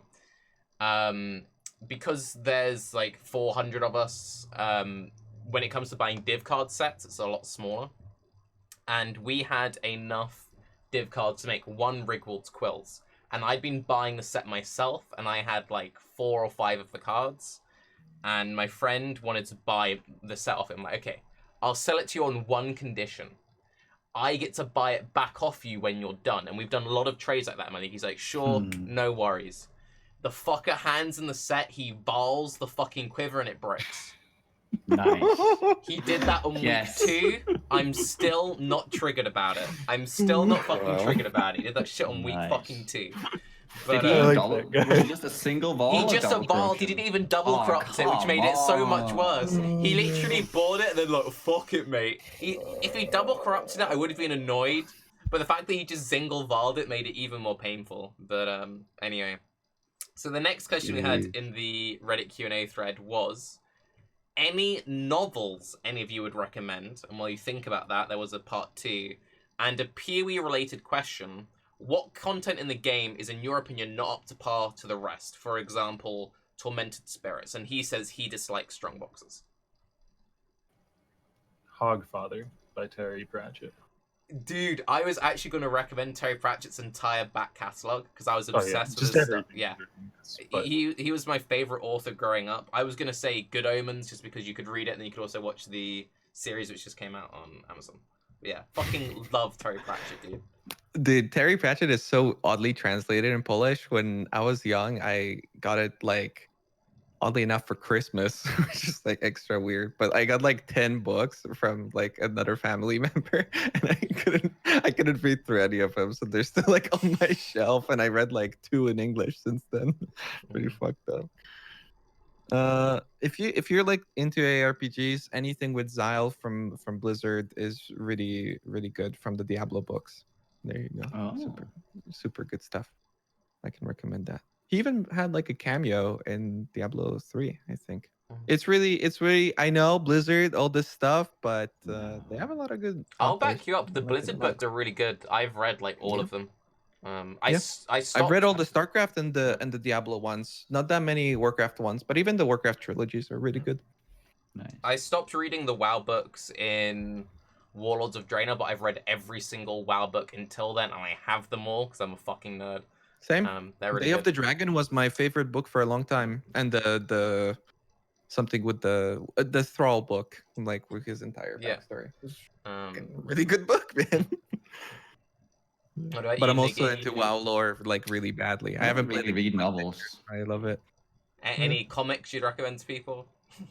Comics. Oh, dude, the new One Punch Man, bro. It's crazy. Black Sperm, dude, is fighting in it. It's really sick. You know, we've got Homeless Emperor. It's crazy. Check out One Punch Man, guys. Might not be a novel, but Black Sperm finally made an appearance, dude. The multiplying bastard. Sorry. Okay, there you go. Okay. I mostly like watch, televised series. Would you like to recommend a television series for the peeps? Then? Yes, Band of Brothers. I've been watching that a few times recently. It's just so good. It's one of the best. It's like from a miniseries while ever back, made. right? Oh yeah. Band of Brothers is one of the best things on television ever. My dad used to watch that on, I think it might have been DVD already, but it might have also been VHS. So I've found that I go back to the classics more and more because a lot of the new stuff, like, it just doesn't excite me on television. Legion is good though, like, of a newer thing. I just started watching season 3, so that's nice. Oh, I thought we were onto the part about the second question. No, we were talking about TV now. Would you like to recommend any TV now? No, it's just, I don't really read. Well, no, he said Legion is good. No. No, it's a television It's the series. X-Men thing. Yeah. It's Charles Xavier's son, right? Yeah. I haven't seen that. What was the second part? Can I just say though, and Yeah, I tried really hard not to do this. When we had the episode with Chris introducing Legion, I was really tempted to give a Legion synopsis and just read out the synopsis of the show. But I thought that would be too cringe for when we have a developer on. But there was genuinely like a 20 minutes of me memorizing the synopsis, and should I do it? You could have had the time to kick him off the episode. Yeah. It would have been way better if you were like, give us the Legion. You said something like, give us the Legion sales pitch, and he would have read it. That would have been way better. Okay, and then as for the second part of the question, what part of the game currently isn't up to par, in your opinion? I think, as a sweeping statement, they could take things that aren't up to par and give them the sextant treatment that they've currently done this league. They've added new tormented spirits with sextants. They've added new shrines with sextants. They could add new strong boxes. They could add new, more powerful rogue exiles or things that just make them scarier. It's cool. If you put them on red sextants, it encourages doing higher tier maps, and I like it. I don't have a specific mechanic they should do that with, though. I just think that's a good idea, and I know at least some folks from GGG watch this, so good job. Do more of that, please. I don't really I don't want to mention things from the far past. Like, I know the thing you mentioned was strong boxes and the post itself, but I feel like that's a little bit unfair because it's just been such a long time. I'd probably say unveiling, like veiled mods in general. I really, I think it's in a pretty freaking terrible state. At least we know that's going to change next patch, though. Oh yeah, that's right. Yeah, they did mention something. So. Oh, they are? Yeah, Delve and Syndicate are going to get like substantial reworks next patch in their implementation.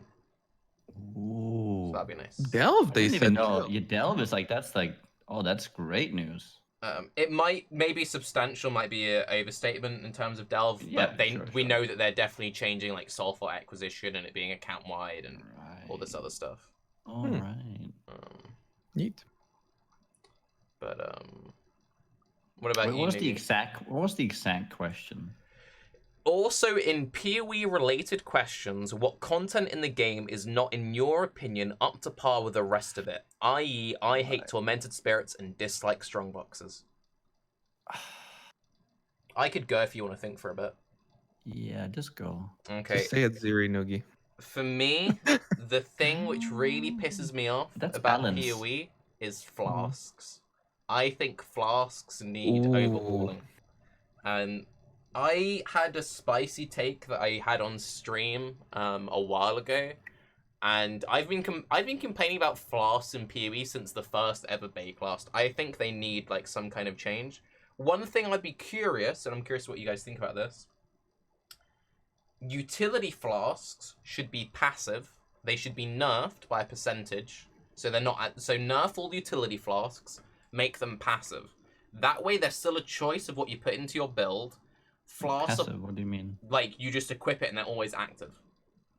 Because for most people, Flasks are active all the time anyway. What? Nerf them. No. No, let me finish. Nerf them so it's not completely broken. And then it's your life flask and your mana flask you manually activate. Maybe unique flask you manually activate them as well.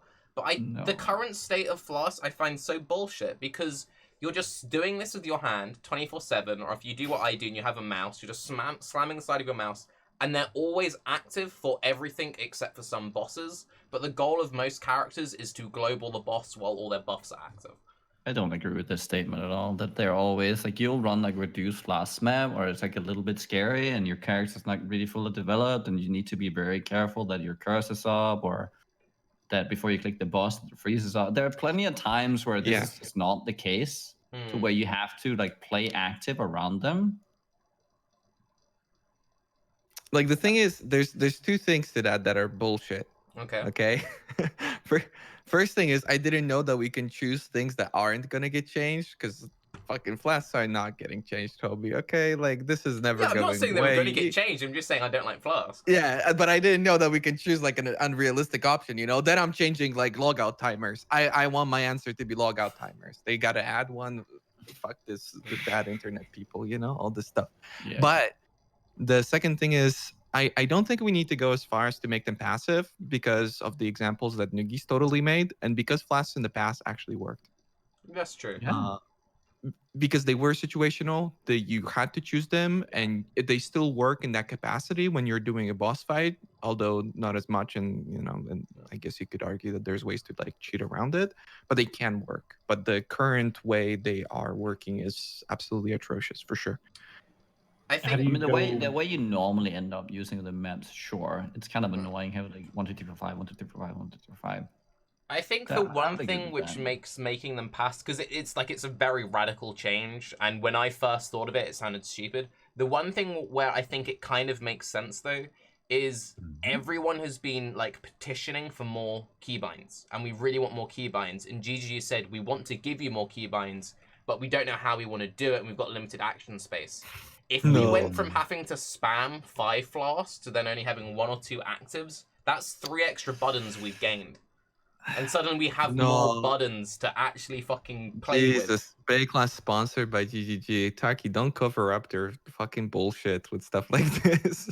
It's bullshit. They just gotta give us more keybinds. No, they do need to give us more keybinds, but I'm just saying we would have way more buttons. And you can agree with this. It would be massive for console. What was the worst thing about playing on console? Flasks. No, I didn't have a problem with Flasks. I just put them on the little things over here. You had to completely rebind the controller, dude. So yeah, because they had bad key bindings, but like once you got it set up, it was fine. Dude, screw consoles. I'm sorry. I'm sorry. This like for those who anyone playing on consoles and you're enjoying it, I have to bless you. Go to hell. You're great. No, but you're great, but also go to hell.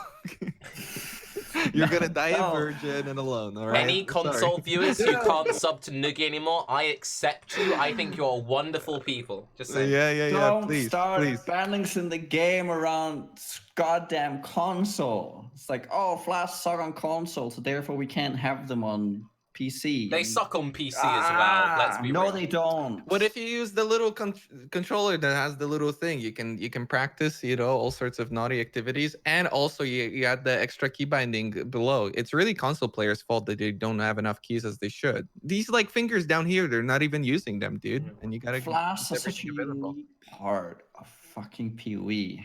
It's like one of the things that actually made that system great in the first place. Do you agree they could do with some work though? Yeah. Sure. Yeah. They were I just love more how interesting back in the day, right? Where there was more thought to when you press them, because there was less monsters getting killed all the time. It's an on-kill effect, right? You Yeah. kill a bunch of things, you press the potion. And because there is so much, we stack up so many monsters nowadays that they're just constantly up. One pack blows up, full flasks.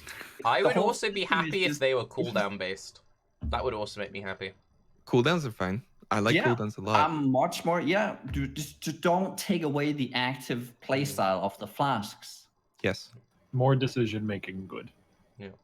But also, like, I can just imagine the one guy who started playing like 2 leagues ago, and when Noogie says like Flasks are such a unique thing in Path of Exile, like we all go back to like, oh yeah, Flasks used to be so good. And this one guy is just like, yeah, unique in a fucking shit way. It's garbage. I have to spam this. My freaking hand doesn't work. I've got RSI. Jeez. I like the cooldown idea. I think cooldowns in PoE, I've always been Yeah, why not? preaching ever since Volt Gems came out and all this stuff, like cooldowns was the way of the future, and they're adding a lot more of that, and I Yeah. think it really Yeah. works freaking well. More Cooldown keybinds flash are would be good. necessary for us Yeah. to be able to keep going in that direction, though. For sure. In that time, did you manage to think of something, Noogie, that you dislike or you'd like to see changed or not changed? You distracted him too much, Tarke. I mean, for me, it's mostly about balance, Mm. and this is not a balance question. This is like, is there a core mechanic that just doesn't line up well with everything else, right? I mean, the side content is just what I refer back to all the time, like how we engage with that.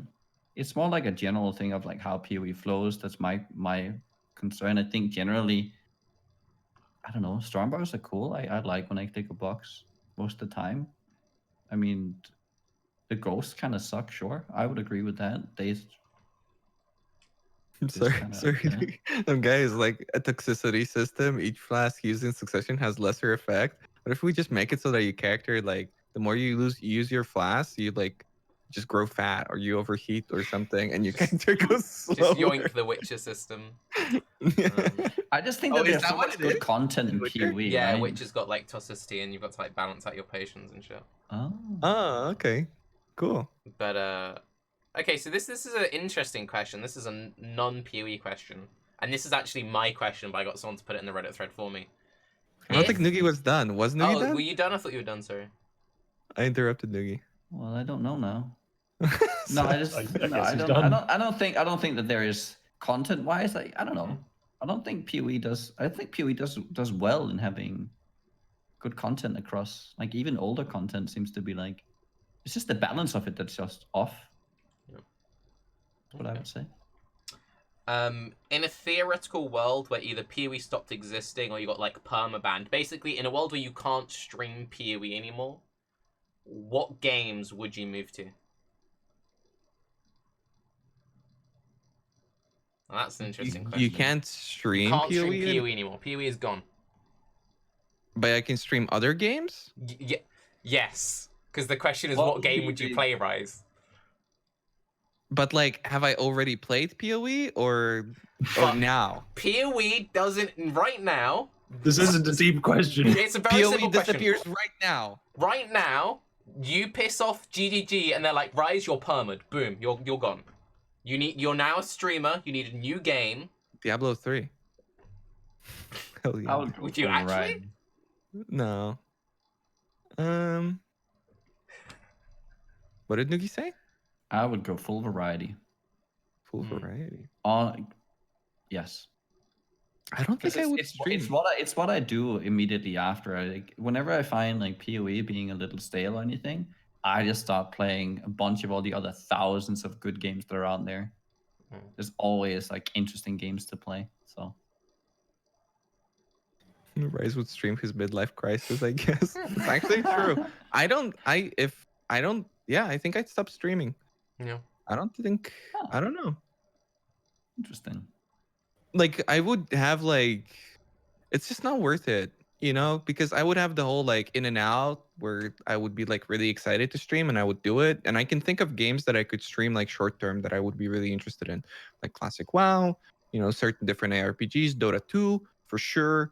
Probably some RTSs. When Warcraft Reforged comes out, I can totally see myself streaming that for like even upwards of like half a year or something. But at some point, the in and out and the stress of being like a variety streamer, I think it would be too much for me. I think I'd just stop. Yeah. Yeah. I find it so. That's what I was relaxing thinking. playing on the I game. thought I'd probably end up going full recful. I would play something for like a month. Yeah. I would disappear for like a year. I'd come back when something was kind of interesting. But I think I would probably try and become an IRL person, and not like IRL streamer. I'd try and just like become an actual person. Yeah. Slay Spire is kind of neat. Yeah. I but don't you know have about to- a particular single game, but I really like roguelike games and I really like deck building games. Yeah. So There's Slay the tons of Spire is a those. mix of both of those. But like Rogue Legacy is awesome. What else? What else fits the Hand of Fate? Hand of Fate is awesome. I haven't played the sequel yet. So games like that, probably. Yeah, but like you have to think of in terms of sustainability. That's why it's not an easy question, chat. Okay, This Yeah. is because true. like you know you're supposed to live off of this shit or Mhm. not. I mean, but then like if you're not full timing, I don't know. Because like that's the thing. Because like most people who ask this, I'll just say WoW. Because like WoW and PoE are the games I play most. I would not want to stream WoW for a living. One, Yeah, because you wouldn't way. make a living doing it. Two, I wouldn't want to stream to the WoW like player base because it's just a really toxic. No, like it is a really toxic Yeah. player base. I wouldn't want to stream WoW full time. And I'm a massive like WoW fan. Anyone who like spends up time in the WoW section knows Preach. I've been to every single Preach con. I've met a lot of other WoW streamers. I love the scene. I watch a lot of WoW streamers. But like the Twitch community for WoW is super toxic. I wouldn't want to stream Huh. that full time. I think That I would would drive lose me my insane. mind. Yeah, Interesting. it's too hard.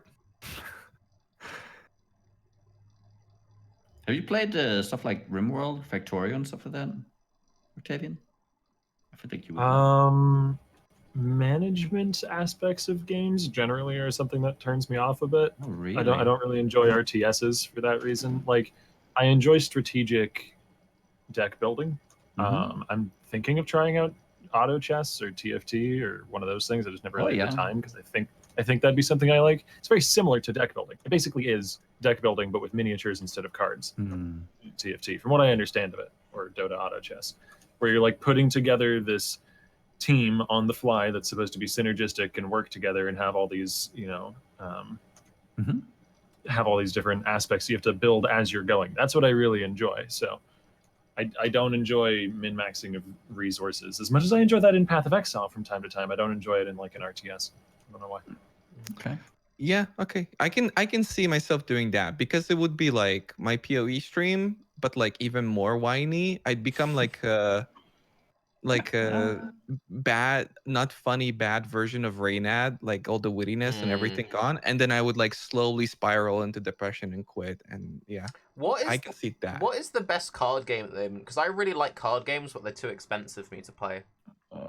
That's like my favorite genre outside of ARPGs. I love Magic card the games. Gathering is still good. Yeah. It's still expensive though, Yeah. but it's still good. I think Magic is fairly new, right? It's actually growing, which is odd. Wow. It's like everything on else the, on the is- PC platform, right? Yeah. Yeah, I'd probably try and become like a card stone streamer again or something. I don't know. No. But yeah, I would So- go like full fucking rightful, dude. Like I would do it for a bit. I'd peak, and then it'd just be like. No. One other question that I thought was very interesting. If you had to play one league for the rest of your Path of Exile career, what would it be? Delve. Tempest. Oh, Delve. I And think it's- Delve is the right choice. Yeah. Wait. In its current state or like back when it was the way it was? Doesn't matter. Delve. Either way. I think Octavian wins with Delve. I like Delve. Yeah. Why? It's got the most You content. can't just say that. I can. It's Bullshit. subjective. Wait, hang on. I Did you like say Delve. Tempest? No, but you can't. But then he can't say you win. Oh yeah, no. No, I sorry, don't. but did you I'm not say saying I Tempest? win here or anything. But I can just think like it Delve. though. I don't think there's a winner or a loser here. What did you say? Tarke What did you here. say? Oh, you win. Get out of here. Tempest. Why Tempest? That's really interesting. Because it was so cool. Because it's like, oh, there's an hour of this. Awesome. Let's go. I'd like It that was system so with much something fun. more interesting than Tempest. Sure. I mean, I just remember it being really fun having these like rolling things around like on the Atlas, always changing things up, and you could never really know what to expect. You wouldn't ever have like the same map feeling this like you wouldn't run 100 belfries and it would always be the same belfry, you know? It would be like every hour you would get something new and exciting. I mean, delve is like what really changes when you delve, right? Like, oh, let The me go difficulty. from because in Delve League you just go immunity and you would go immunity into infinity. I Well, mean, where's the I fun in didn't- that? I didn't do that, though. No. Like, I know. What I did for Delve was push like a legit build. Yes. That's what I would do. That's why I would do it. Yes. I don't think it's like an inherent. You can't just say like, oh, it's just the most content and such and such. I mean, I don't Oh, know. no. I mean, Cheat. Just cheat. though Say like Delve, but from 3 years ago or something. Like 3 years ago game and Delve from now. just I don't know. I do think there's something to be said for the interesting period of time when Delve was initially being pushed, when Empyrean and his team were figuring out all the strategies. Oh, super After it was cool. figured out and people could just like copy paste the strats, then yeah, it was just kind of a matter of put in the most hours and get the deepest. But seeing people try to break the game on that sort of scale because they're being met with resistance that requires it, which is something the game just hadn't offered for a long time up until that point, was really interesting and is one of my fonder memories of playing the game at a higher level and watching other people play it at an even higher level. I agree. I mean, Delve is one of my favorite ones, like one of my favorite leagues of all time. So it's not like I don't agree that Delve isn't good. I would say, and this is a really good answer, Bestiary. Because it's one of those mechanics you don't really get bored of, because it's just a mapping mechanic, but kind of like Tempest, you can choose, I want to farm this map for a few hours because I want to do this recipe. Initial Bestiary. Yeah, not now, not modern day. In modern day, it would be dog shit, but I'm talking like actual like league. If not that, it would be like Invasion, because it's one of those things like I really enjoy Legion now, but if the game was just Legion, I'd be frustrated because I feel like certain builds don't feel that good for it. Whereas something like Bestiary or something like Invasion at release, you could play any build. You don't want to play a shit build which get instantly one shot, but it didn't really favor any one particular style of build, like what you were kind of saying with Delve, where like you'd go full immunities. I don't know if we're also including like what the meta was back then, but the meta then was okay. The rares were fairly tanky. There were satisfying loot explosions. Yeah, I don't know. I think I'd probably go for that. Because it's like, Breach is really fun, but I don't like waiting in breaches, and I don't like bad breaches. But you never had that with Bestiary and Invasion. You weren't like, oh no, this is the beast that's gonna, I have to wait around for half an hour to kill. I don't know. Yeah. You only have that now with Bestiary. Yeah. Because they fucking Einhard drinks his coffee and then captures it. That fucking annoys the hell out of me. It's like, I've killed the mob and I'm just waiting for him to throw it. It's like, can I just throw the net? Just let me throw the net. It wasn't that bad. And when there's like 5 of them stacked up on top of each other, it's just like the worst experience ever. No, for me, it's either the last month of Invasion. Yeah, I could definitely, if like there was never any more any PoE content and like the game stopped there, it would definitely be that. But if we're talking like current time, then dude, probably just Beyond. Because it really encapsulates everything that I enjoy in PoE, which is just mapping and like adding that extra risk and having the occasional boss and having like the little guys and introducing like bullshit mechanics like DD, which easily get rid of your character and you're constantly under pressure in that way. Yeah, even when Beyond released, like I liked it. Not the very like first week of it though. Like after a week, yeah. I remember shitting myself leveling in Ledge. Like, don't kill them too close to one another. That was so much fun. Yeah, that was a good pick. And Beyond is such a cool additive to all the other mechanics as well. Yeah. So it's a bit of a cheating pick, Raiz. It's a bit of a cheating pick, yeah. You get to have Beyond with all the other things. It's a topping. Sort of. I mean, Beyond, that's the thing that I like about Beyond though. It feels very different every league. It's like one of the mechanics that stayed most relevant I think it is the mechanic that stayed most relevant throughout the entirety of like the history of PoE. Because like you had the single beyond, you had the double, you had the triple for a time. You had like different power of mobs. They increased the life of these guys. They reduced the life of these guys. They added these mods so that it scaled up beyond. DD is always relevant. Positioning around the bosses can be relevant. The only Yeah. bad thing about it was reflect. When they would spawn with reflect aura and you would That's just insta kill great. yourself. I fucking That was hated that. hilarious. Yeah. But like that was such a necessity back then. But that's like the only problem that I've ever really truly had with it. That was a good pick. Yeah, Beyond was a good pick. If Path of Exile is meant to compete with Diablo 4, according to GGG, what do you think 4.0 needs? Like, what's the patch? What's the thing that it needs to compete with a Diablo 4? Did Noogie ever give his answer? He said Tempest. Yeah, Tempest. And I said he lost. And You then were got real pissed. about that? Okay, yeah. I thought it was a joke. All right, sorry. No, I'm serious. Why are you What? guys making fun of Noogie? Tempest was a great league. That was one the of my league I favorite- joined, actually. One of my favorite leagues of all time. Dude, you didn't But like like there's a difference though. Like there's a difference between the Tempest mechanic and then the Tempest League. You know? You like the mechanic or you like the I league? really like the mechanic. I like the Shit. He can like what he likes. what? That's great. It was great having stuff like rotating on the Atlas, and you would chase for things, and you would have like, oh shit, this is online now. We can go here and farm that for like an hour. It was But then why awesome. Tempest and not Warbands? Because warbands suck. But it was the same concept. No, because like the things you spawn were way better than Tempest. The Tempests were way cooler than warbands. Warbands just sucked. What? No, all right. like, sorry. I said anything. okay, why beyond the not bloodlines, right? They can spawn things. His They can bloodlines kill was you. buggy and ugly, and it Okay, had but phylacteral link. And it was Oh, yeah, I kind of fuck with But Nemesis and Bloodlines, beyond though. like spawns So- reflect and DD and all that, right? But what I would you like guys? it. But what would you guys want to see in 4.0 though? Yeah. Now we've established. Noogie would obviously was like the serious. return of Tempest League. That's what it needs to compete with D4. Dude, I actually would love it if there was more of the, rotating stuff in the Atlas, where it's like, oh, for an hour, like you can have your bestiary there, right? There, a unique spawn has appeared on your Atlas. Farm this for an hour to find it or whatever. That kind of content, I love it. Where it's like I see an I like that. opportunity and I can grab it immediately. I think one thing that sort of ties into that might be very valuable for them going into 4.0 is more signposting to the player about what kind of content they can be doing and where to go for it in that. Like you have the Atlas and you have the connected maps between that, Zana's questline, and that's great, and they've been iterating on that. I want even more of that. Like I want, to, as we were talking about earlier, it actually weaves back into that. I want to bring Atziri into the core and have that be something that's also, the game encourages you to go do once.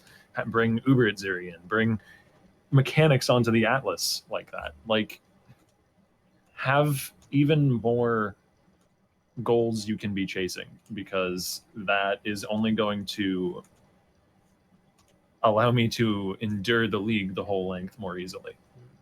Maybe that's a bit of a biased viewpoint as someone who does play out the full league, but yeah, hard to escape my biases. I think they need to reduce loot clutter. They need to find a solution to that to make it up to par. Like they need to iron out a lot of the kinks that PoE currently have to where it's like it just feels kind of ridiculous. I think that would be nice.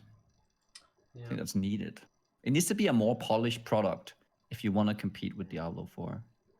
Not to say that it isn't a good game. It's just you kind of need to get that.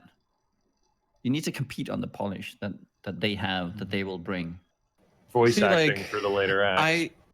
I think to myself sometimes, like, if Diablo 4 comes out and it has like 50% of PoE's intricacies and like all this stuff, but then it's still, it's like Diablo 3 in the way it was polished and like overall feel, and if it had PoE's progression and all this sort of stuff, but it was a Blizzard game.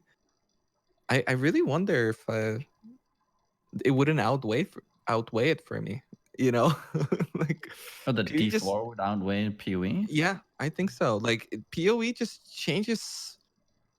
It almost changes too much for me. Like so many things become irrelevant. So many things you have to look back on. So many things, league after league after league, have the same issues, and It's very you stressful. know, it's yeah, You have right. to like reassess everything every league, right? You can't like develop a play style that you really enjoy. You constantly have to like change it. Yeah, Would that be fair to say? No, I I can think so. agree with that. I just don't feel like I need all of that complexity. I like I need a lot of it for sure, you know, and I'm constantly playing new builds and stuff, but like I think at this point I'm just kind of tired, you know. Pew's got fucking hot abs and a crazy hairstyle that I really love, but after a while, you know, you want to go for the nice shoes or something, the nice legs, you know. And if nice abs won't put on the nice shoes, then I guess I'm just gonna find somebody who's willing to do it. I would say that's an Interesting interesting analogy. I would say for me, it would probably be two things, and it kind of ties into what both Raiz and Niggy said. I would say flasks with keybinds and lack of choice, because it's the fact that there are things in Path of Exile that I really enjoy doing that I feel like I can't do, and that frustrates me. Syndicate, Delve, so on and so forth. I want to focus on those, but I can't, and that pisses me the fuck off. And then with the flask thing as well, it's like if you are brand new to like this, like completely new to ARPGs, and assuming that Diablo 4 releases and it's actually a good game and like Blizzard doesn't fuck up or whatever, like imagine it was actually like a clean, polished game. The thing they usually get is their games feel good. Like if you look at like Overwatch, plays amazing, not much going on, but it just plays smooth. Having just a smooth feeling ARPG where you can actually do what you want to do. If you have that, and then with Pathex, like if you still have this thing where it's like you're literally like, oh, I finished playing, my hands, my wrists just fucking hurt, and I still feel like I'm being locked out of content I want to engage with, that would be a bit of a for me, I think. The thing is, like, Blizzard will never release something like that. No. At least not in the sphere of ARPGs. Because, like, despite its simplicity of what Overwatch has, the complexity comes from the team aspect of it, right? And then, like, the reason why Hearthstone isn't as simple and there's, like, a lot of variance to it is because it pays for itself. But in an ARPG, I think the reason why they put so much emphasis on, like, group play in Diablo 3, where you're feel literally forced into doing it because every player you add into your group just doubles everything you get, was because they wanted that, like, you're in a group, the complexity comes from like how you synergize. Even though you only have like 4 choices, now you've got 16 because there's 4 other people, right? Yeah. And they just can't, I don't think you can captivate that in an ARPG. At least I haven't seen it like done successfully for a certain amount of time in PoE. Yeah, but that just, you know, phases out so quickly. It's the problem of a non-PvP game in this sphere.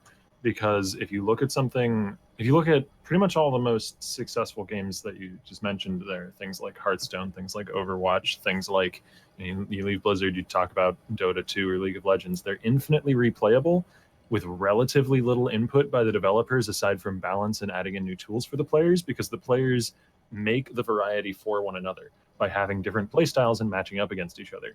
You don't have that in Diablo or in Path of Exile. So there's sort of an upward bound on how far it can grow because the developers don't have the luxury of some of the content making itself. So they have to go in and handcraft all of the content. They have to make enemies for you. They have to make bosses for you. They have to then also make character stats and items, which are, you know, the equivalent of cards or the equivalent of weapons in another game.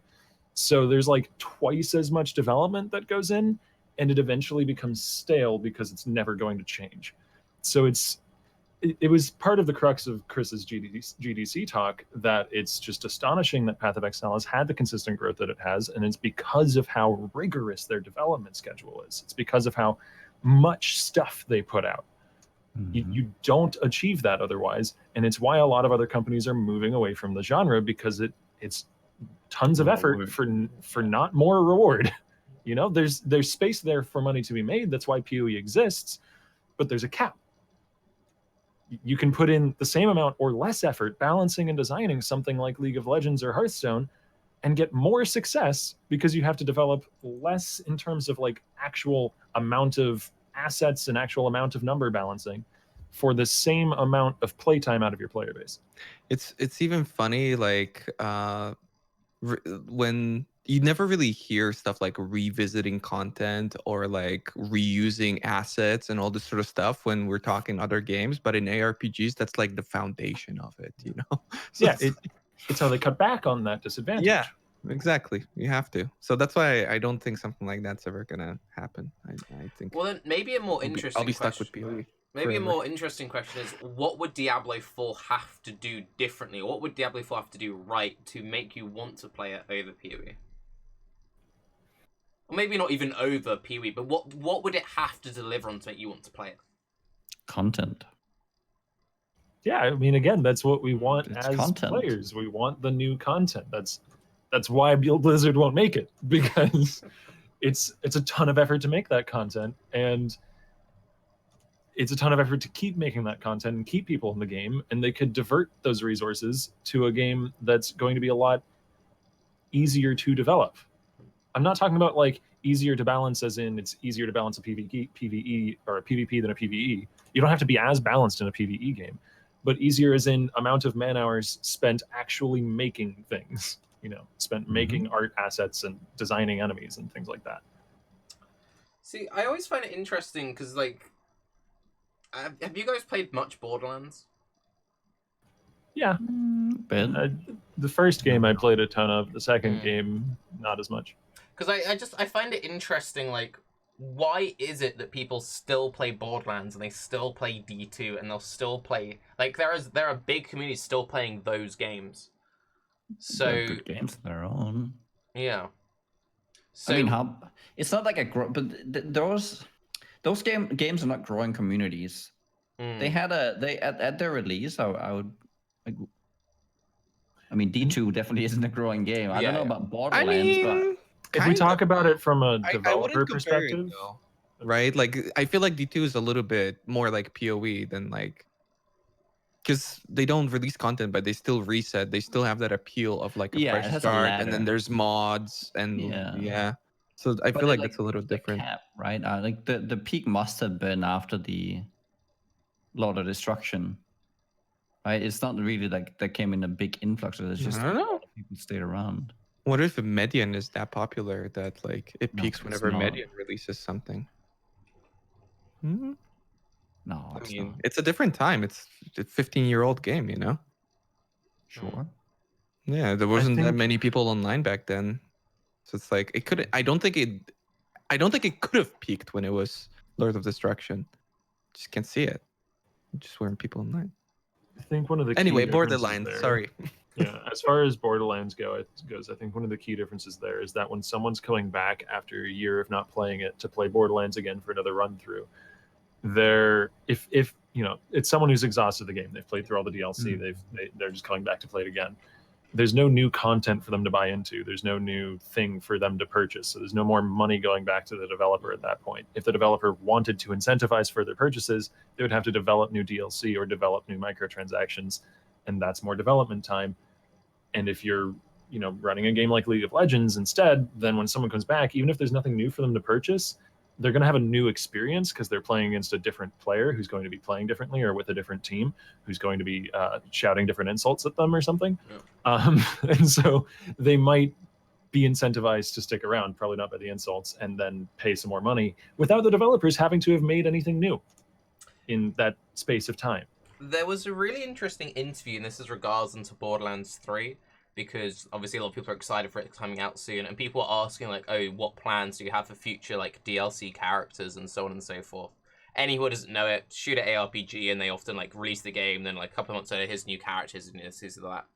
And they've been saying that they probably aren't going to be releasing, like, DLC characters out that soon, and it seems like they have more of a focus, instead of making new characters, is doing more, like, balance change kind of stuff. Because apparently there's, like, a big issue where you'll get someone who like they buys the game, they play one class, they complete the game, they leave it, right? So then they might come back when a new character comes out, but they still haven't played the other 4 classes. So it seems like what they're trying to do with that is by focusing more on balance patches, they might be able to bring new people back in without actually having to release any new content or like making new characters or making new this. So you'd be like, oh, well, I never actually played a Siren, so this time I'll play a Siren. And oh, there's a new patch, well, now I'll go play the mech dude because I never played the mech dude.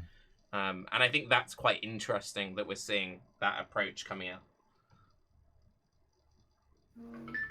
And I'm just curious, like, if Blizzard was to maybe go more that kind of way with it, where No way. It's what drove PoE as well. Yeah.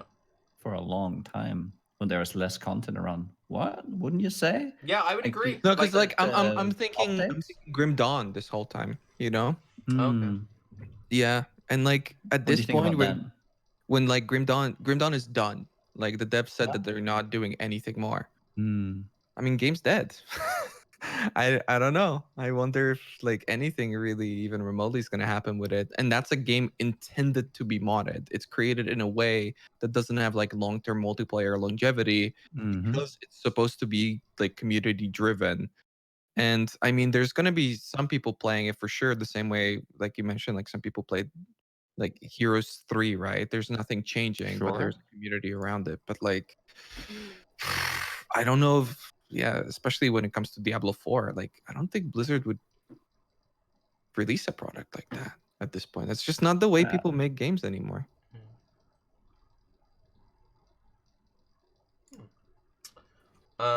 Wait, so how do you expect Blizzard to, like, what kind of product are you expecting out of them then?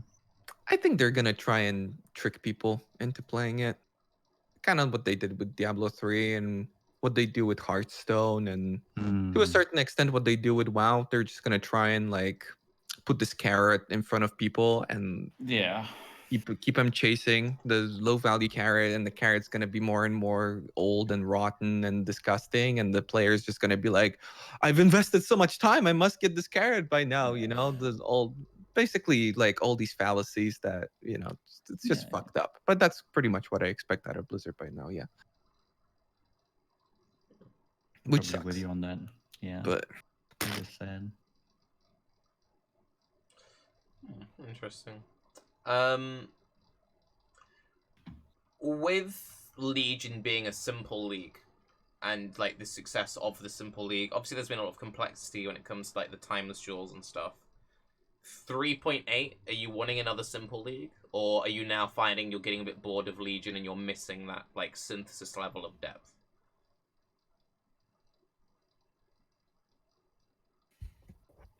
I miss synthesis. But like for the wrong reasons that don't really follow up with the actual argument. I miss synthesis because it was just some content that I liked the presence of, but I don't miss it for like the complexity of it. When you So, say you it miss doesn't the really presence, forward the argument. What exactly? What parts of it do you miss? Just like mostly the mobs, you know. I really like the mobs. I thought it was sketchy content available. You know, like Legion really was really frustrating. But with the changes they've made, it's just fun to play around even now. And yeah, I really appreciate that. It's the same reason why I appreciate bestiary, because I'm really not much for, you know, the complexity of crafting and creating like the perfect item, but even simple things like, yeah, getting like a faster burning implicit on a weapon, you know, like that sort of stuff. Once you've grown accustomed to it, it's a simple system that adds that little bit of extra. It had to go, but the same way bestiary had to go, but I still miss some aspects of it. Doesn't mean that it can't be implemented in the future in like a better way, you know, without like taking up that developer space though. Yeah. I think fractured crafting was really neat. I have a viewer who has suggested it a few times in my chat that they should take some of the old div card sets that give like a blue item with a certain roll on it and have it give you a fractured item with that roll. So like Carrion Crow gives you an item with a fractured life roll. So you can craft around it. I'm so over the just implemented as a div card. Well- give it the real thing. Stop. I with would the also div like card. synthesis back, but I think it would be an Yeah. interesting way to pull those existing div cards further into the game. It's just such a cheap way of doing it to like give us It's not that. making like, a new one; it's buffing older content. Look, all that matters is everyone's div card is shit compared to mine. So yeah. Which What's one your is div yours card? again? It's not in the game yet, but I'm making an alteration div card because alteration is the best currency. Were you actually? Yeah, legit. I'm making a 20 alt div card. They allowed it? That must be like super rare. I was talking to Bex about like theming and stuff, and like we're trying to work out the themes, and then once I've nailed it all out, I'm gonna send in the form. But I know you guys don't Yeah, it's play just never gonna softcore drop. trade, but have you seen the price of alterations in softcore they're trade like this week? 3.5 or something to 1 or something. they're crazy. down They're to 3.5 now? to 1. Yeah, Yeah, Hardcore's it's at 5 too. ridiculous. they're Hardcore's 6 at to 1 in my 4.9. private league. Like, yeah. I've put like single socket jewelry items on my filter just to vendor them. Yeah. Like Yeah, I'm rings and su- I'm amulets and stuff surprised. of all different bases. I understand them messing around with like Exalted Orbs cards and stuff like that, but the lower currencies, I'm pretty surprised. Unless They it's added a something chance like orb card. Yeah, no, like there are ones, but they're not generally like other than the chisel card. And there's the That's why I'm out saying it's card never as gonna well, drop. but- No, I'm honestly surprised that there hasn't been an alt card already. Like, I'm really surprised by it. What wouldn't surprise me is if when mine is finally in, like 10 of us all have the exact same fucking idea, or with the same fucking set, or something. But But everyone wants it now, right? Because of the prices. So no, it's like, Yeah. oh, we need. I don't think this is a unique idea. I think they declined a lot of people before they allowed you to have this, honestly. I think a lot of people thought this and then they were just like, no. Really? What would be Yeah. what would be the thought process about not letting people have it? Compared It's to like, so there's much- a fucking Watcher's Eye card and shit. I think that's way more damaging than the game than a small currency card. Ooh. I mean, we The had Watcher's the Eye card doesn't dictate like what kind of content you do realistically. survivalist. Because like that's the thing. Like there's But that's ones- only SSF. Alchemies aren't valuable in Trade League at all. I Alterations think it's are. I mean, genuinely. they could be, but it's the same thing. Like the moment like that becomes like alterations weren't super valuable before either. It's only been in the last like. Yeah. It's basically, I've wanted it ever since I made the switch to SSF. I've wanted it, and then it just so happens to be in the last like 4 or 5 leagues, alt crafting has become more popular as well. So Yeah, it's- but that's like that's normal though. Like Yeah. alchemies will become less and less valuable, while alterations will continuously become more and more valuable because of the systems that are introduced to the game and the way people approach itemization and the strength of multi-modding and potentially other systems in the future when they're reworking syndicates. So this has like the alchemy stuff. I don't think it's gonna have like a long-standing thing, even though in SSF it has the impact of like you do underground sea, but like alterations, dude. I don't know. I don't Like wanna we run inflation forever. we have it for literally every other currency, except for Yeah, I guess. except for portal scrolls. I don't think there's a portal scroll. I'm not saying that it's a bad idea Yeah. because like you can implement whatever you want. I'm just telling you that it's never gonna drop. That's all. I don't think there's a That is chromatic. one thing which is like kind of lame about that stuff. Like there are a lot of div cards in the game which are cool div cards, but you're like, yeah, good fucking luck because they just don't fucking exist. Yeah. Yeah, the The Sulfite Scarab card doesn't really exist. You It's don't want to know lie. a div card that doesn't fucking exist? The Rise of the Phoenix div card does not exist. I've And never tried to farm for that. You I shouldn't.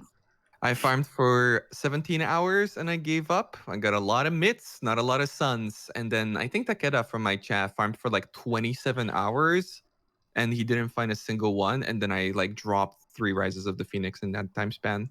It's Like the probably actual easier. shield. It was nice. I think It's it's probably easier to genuinely farm, easier to farm like a Taste of Hate than it is to farm a fucking Rise of the Phoenix. Oh, for sure. Yeah. 100%. Calm's heart. Yeah. T1 unique, easier than a. It's definitely easy. When the beta happened, because I did this a couple times where I was trying to farm the cards. When the beta happened, I remember farming it, and that was like, I think it was like 56 hours deep, and I had like 3 cards when I gave up. It was ridiculous. I guess actually maybe that's an interesting question. Another one of my own. So if I would make an alt card, if you guys were given a div card, what would you go for? Random Master Seeks Help Prophecy. Oh, I like that. That's good. Mm. I hate that. It's just because no, but I'll tell you why. It's because it's another div card solution to like a fucking problem in the game. Can we stop with the div cards trying to solve solutions? Look, I'm just using the tools I've been given here. You know, I ain't making the game. He just asked if I could make a card. No, I understand. No, I agree with I am Niggy, I fully agree with with you with giving us better tools of achieving that. But fuck, I if agree. that It has would be to be nice to tied have. into the div cards. It would be nice to have something other than a bandage. But right now, that's what we got. You know, we're not at the surgical table yet. I just got to splint it till we get there. Okay. If that's my only solution to that, I'll join you on that one. No. So what you're saying, Noogie, is that you want more headhunter cards, huh? You love that shit so much. Sure, why not? You're More. picking the headhunter card, man. I don't have a good one. Just People give have asked everyone a me over the headhunter. years. Just everyone. Yeah, Why not? that's what I'm thinking too. People have asked me over the years a lot. I really don't have a good idea. Probably it's something that like enables something that I've wanted for a long time. So pretty much, yeah, just make it so that instead of Prolif working the way it does now, it works like freaking Locust Swarm from Diablo 3, and it just spreads through mobs. So like Wait, Beanos, okay, so that's How do all you I do that want. with a You div want, card? all I want, you man. want your div card to change the mechanics of the game? Because Yes. if we can do that, okay, Bex, Like an item that Bex, enables I'm that is what I canceling mean. my of course. alteration div card. Fuck That's that. a unique though. I'm kind of, No, That's a it's unique you're unique. designing It would, there, Raiz. Yeah. yeah. You can get of course. I didn't mean it like you carry around the card That'd be talisman sick. style from Diablo 3, from Diablo 2. Sorry, Yeah. you just have to have it in your inventory. Just call it the heart of the cards. Yeah. Just feeling it out. Super fast. I just want the mechanic, okay? Shit. It would take 5 ways from being, prerequisite of 2 inspired learnings and a headhunter to 2 inspired learnings, a headhunter, and a full inventory of doctors. It's the only way you get to farm a 5-way. Mm-hmm. I really like Targe's idea though of cards, like the alteration one. I think that's one of the better ones. In terms of like fitting the space of what a div card should do, Yeah. I like that. Sure. Okay, so this is one. Would you guys be interested in more build archetypes around using 3 to 5 abilities rather than just 1 or sometimes 2? So we have brand skills, which are like 1-2, essence drain 1-2. Do you think someone would actually play a 3 to 5? What qualifies as an I ability? love that. Is it only if I it's would- something that's like core to your ability to kill a pack? Like you have to hit this button or you're not killing the pack? Yeah. Is that what qualifies as like an ability? Or can something like Berserk be considered an ability? I guess Berserk could be considered an ability. Because you're not wording using they Berserk on every use pack. Is active damage skills. Then yeah, to me that feels like, ED Contagion, where you're not killing the pack of monsters unless you use both ED and Contagion. So that would then necessitate a third step. So what are you doing? You marking them with a debuff, then hitting them with your main damage skill, and then hitting them with a skill that causes it to proliferate? Yeah, something like that, yeah. Yeah. It would And have pretty- to have a pretty massive upside to be used. I think it would be cool. Maybe I'd play that, but I don't think it would be used unless it had a really massive upside somehow. I think it was something where you could like store something that you're constantly like maintaining, like a buff or something, and then you do like a 1-2 combo off of that. So you'd like Possible. you could have like an easy release, and it would just kind of deal with most things, and then you can have a hard release, which would then blow up rares. So it feels kind of like Berserk with Rage. You're clearing with your main skill, and then when you want to blow something up, you press the Berserk button and you burn up your Rage, your resource. Yeah, but it like burns it up, but it doesn't really, it's a stat increase. Is I this think it could more be like interesting. a triple, like into a skill itself? I guess right? you could Okay. technically say we have 3 if you're playing like Frostbolt, Ice Nova, Val, Ice Nova. We technically have like 3. Yeah, I guess Vol skills would be the most Yeah. I'm trying to direct think comparison. if we were to actually like make a 3-button ability. I can't even think what you would do because usually it's like a easy. setup. What do you mean?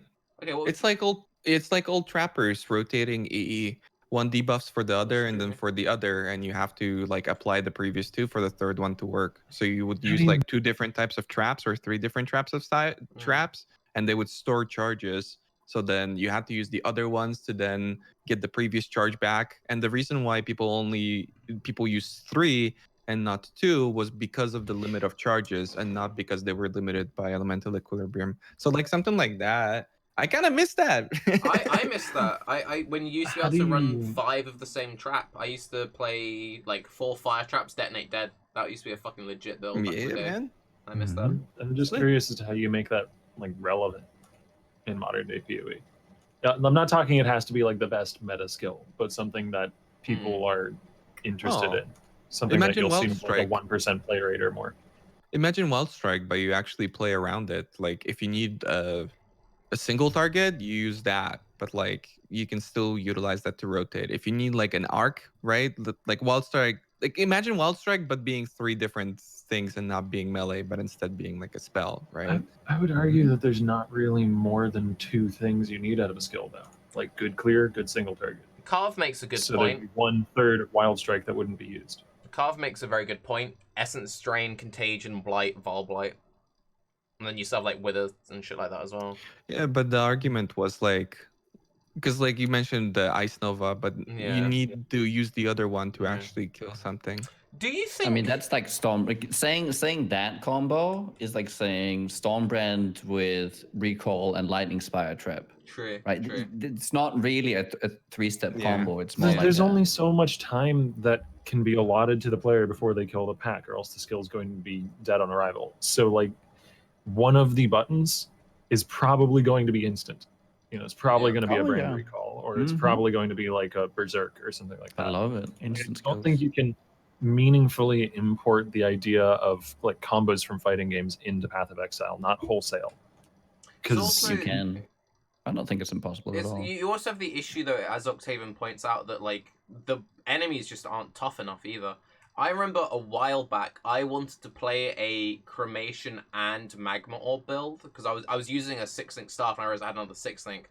So the idea was that with magma orb you can pre-lay a bunch, and cremation you can pre-lay. So I thought what I'll do is I'll get to the boss, I'll set off my 3 cremations, I'll spam some magma orbs, I'll step forward. And what I found out was I didn't need the magma orbs because the cremation just killed it, or I didn't need the cremation because the magma orb just killed it. And I was like, oh. I could do this extra shit, but I didn't need to.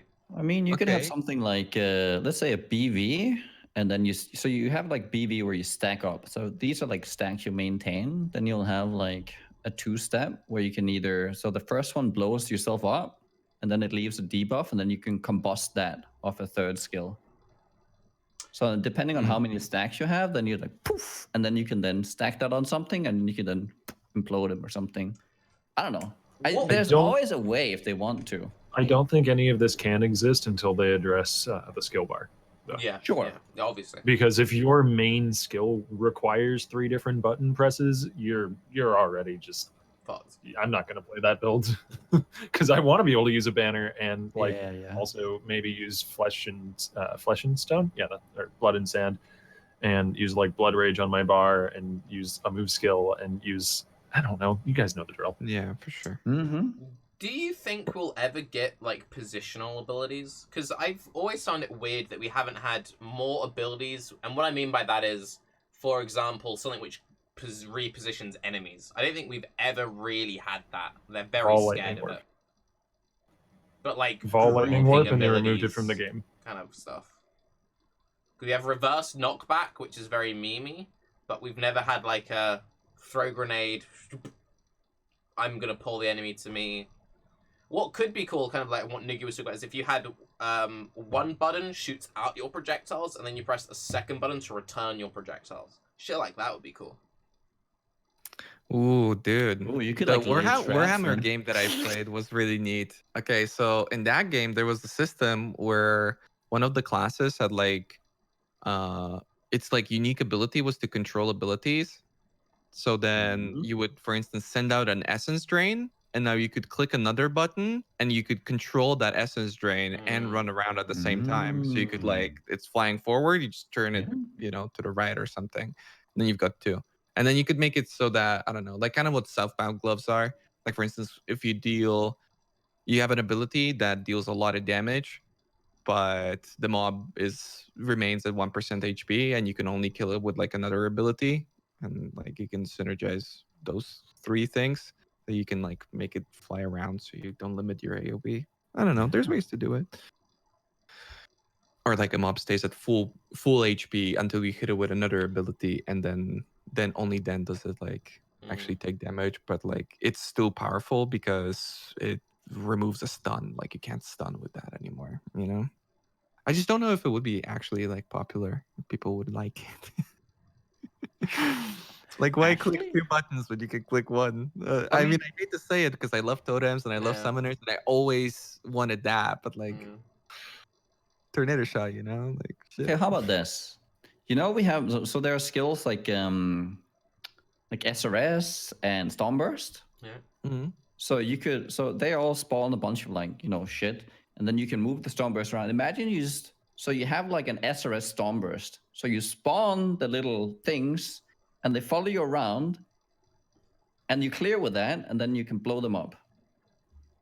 That's what I'm trying to do right now, man. Oh, that's what you're doing? Yeah, with the amulet and everything. Yeah. But more Because like it's like Elemental like, Seeker. It's like Elemental Seeker from Group Dawn, so I'm trying to make Heat-seeking hand grenades. Yeah. It's neat.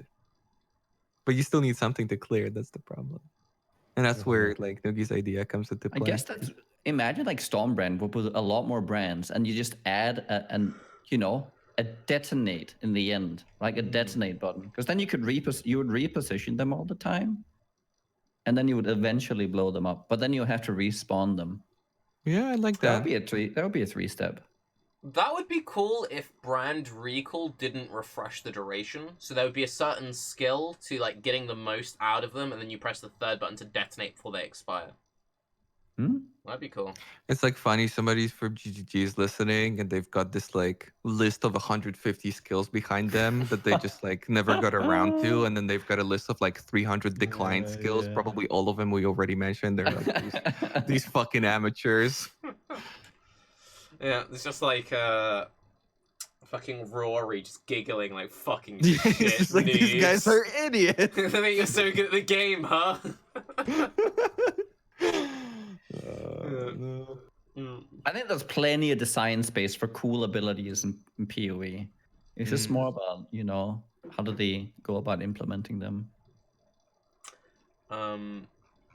Since we're starting to push towards 3 hours, if any of you guys have any questions that you think I've missed, you'd like to ask the others, or if anyone in chat has any last minute questions they want to throw in there, I'm happy to keep going for a bit. I find this stuff kind of fun, just like hanging out, answering random questions. I'm enjoying myself. Yeah.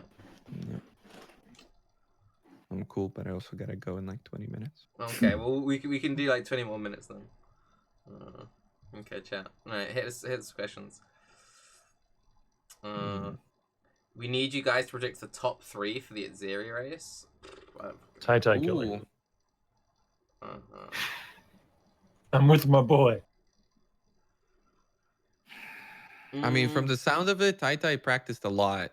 So Yeah, no, I'm when like, he practices a lot, he fucking shows. I'm serious. Yeah, and he rushes this race I Atziri could at see it. starts very often. He's practiced at it in general. I'm just afraid that if you practice on stream, you have such a disadvantage. You do. People that don't.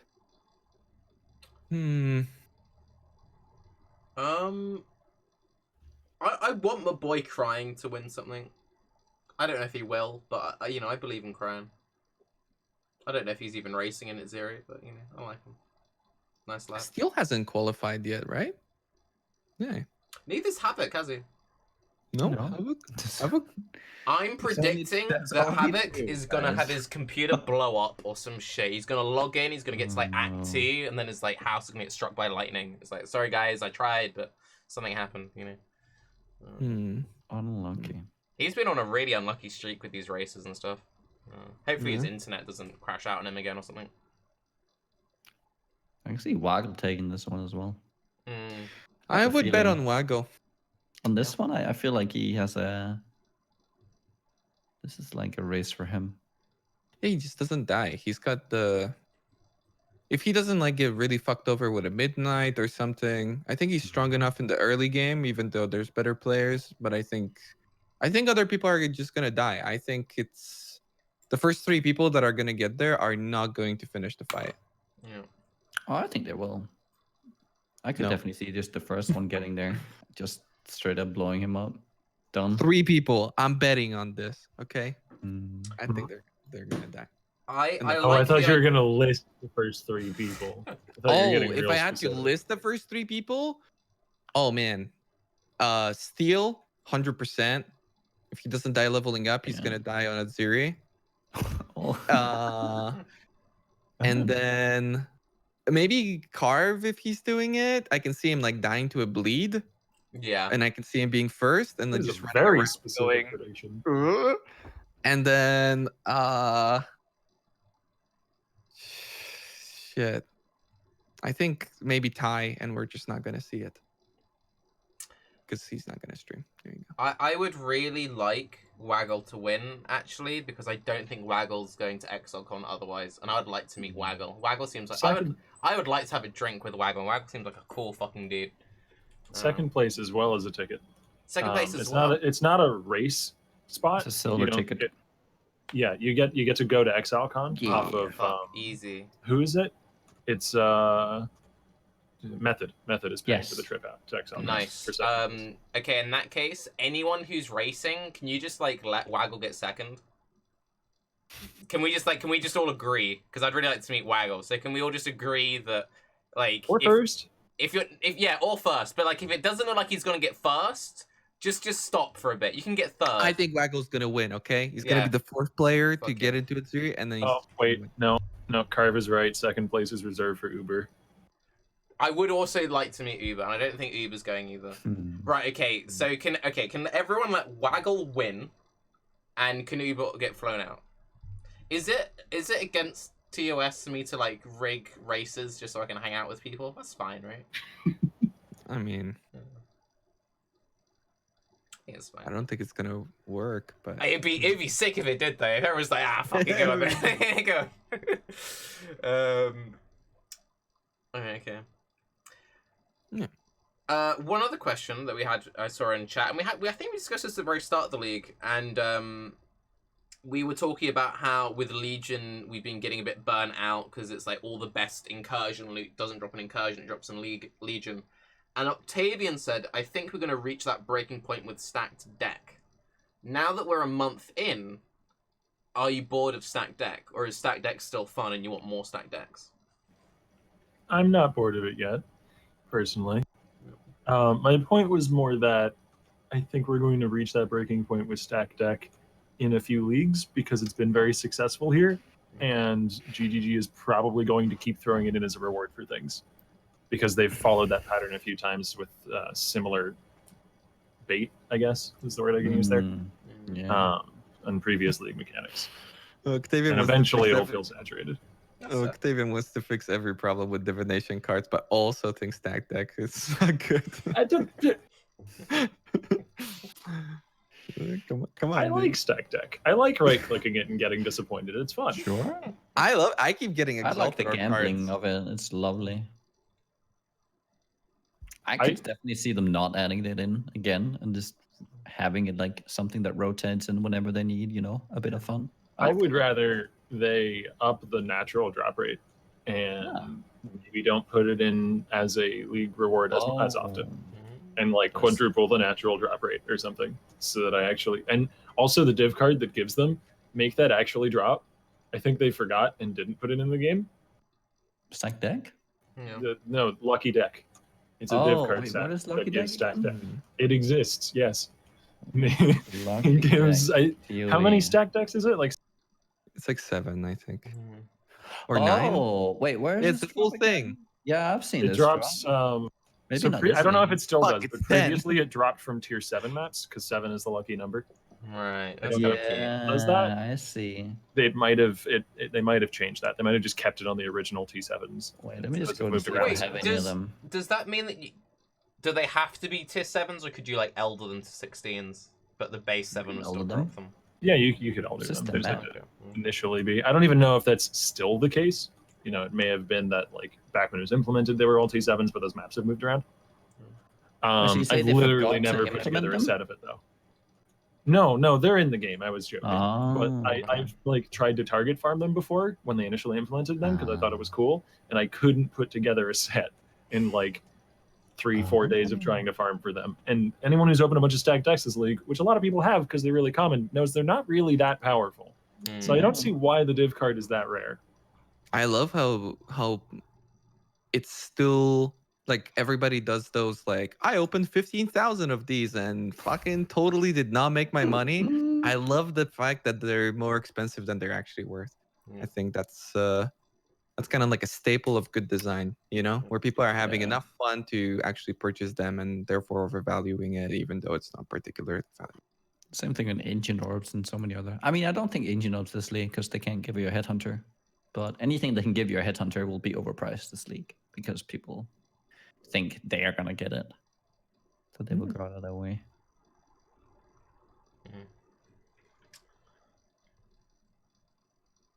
If you had to make the next stacked deck, what would it be? The next stack deck? Yeah. So like a divination card of like... Or not necessarily a divination card or a unique or something. Like, it doesn't even have to be that. Like, for example, the equivalent of having like a treasure goblin. Just like that exciting thing that pops up where you're like, oh, you know. I guess it's not an exciting thing that pops up in like maps randomly, but I really like what they did with Cursed Crypt, with the Coward's Trial unique map. Yeah. They did a great job with that by putting a little carrot at the end of it and also just reworking the map to make it look cool. Yeah. So they kind of beat us to it, or beat me to it. I've always... I want more like maps like Cow. Actually, I want more maps like Coward's Trial, where you see, because one thing I noticed is how akin to like bail runs this feels to me. Right? You can actually get, it's like, you don't have to do it like fully endgame, but... I thought you didn't like all of these things. Like breedstones, the pure breedstones, and no, I love breedstones. I hate pure breedstones because there's no danger. Like the boss of a pure Chayula has the same amount of life as the.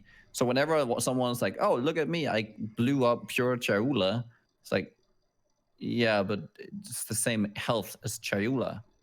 It's like no difference. 25% more or something, or maybe that wasn't just one of them. It's like a minimal difference. Because it's the same. It's like the same eye level. So it's like, I don't dislike repeatable content at all. I think the Chaos Ride is great. I was running them, like finding a group of 6 people. Like when you're leveling, like this becomes like a normal way of like getting some people together, like leveling this way. But it doesn't like go all the way into the end game, so we don't have like days of breachhead farming or beachhead farming. I mean, that stuff was just ridiculous, getting to 100, where that's the end game becomes the running the same unique map over and over again. That's a little bit ridiculous, but finding places where we can just play together for a brief amount of time and it feels natural and nice is good.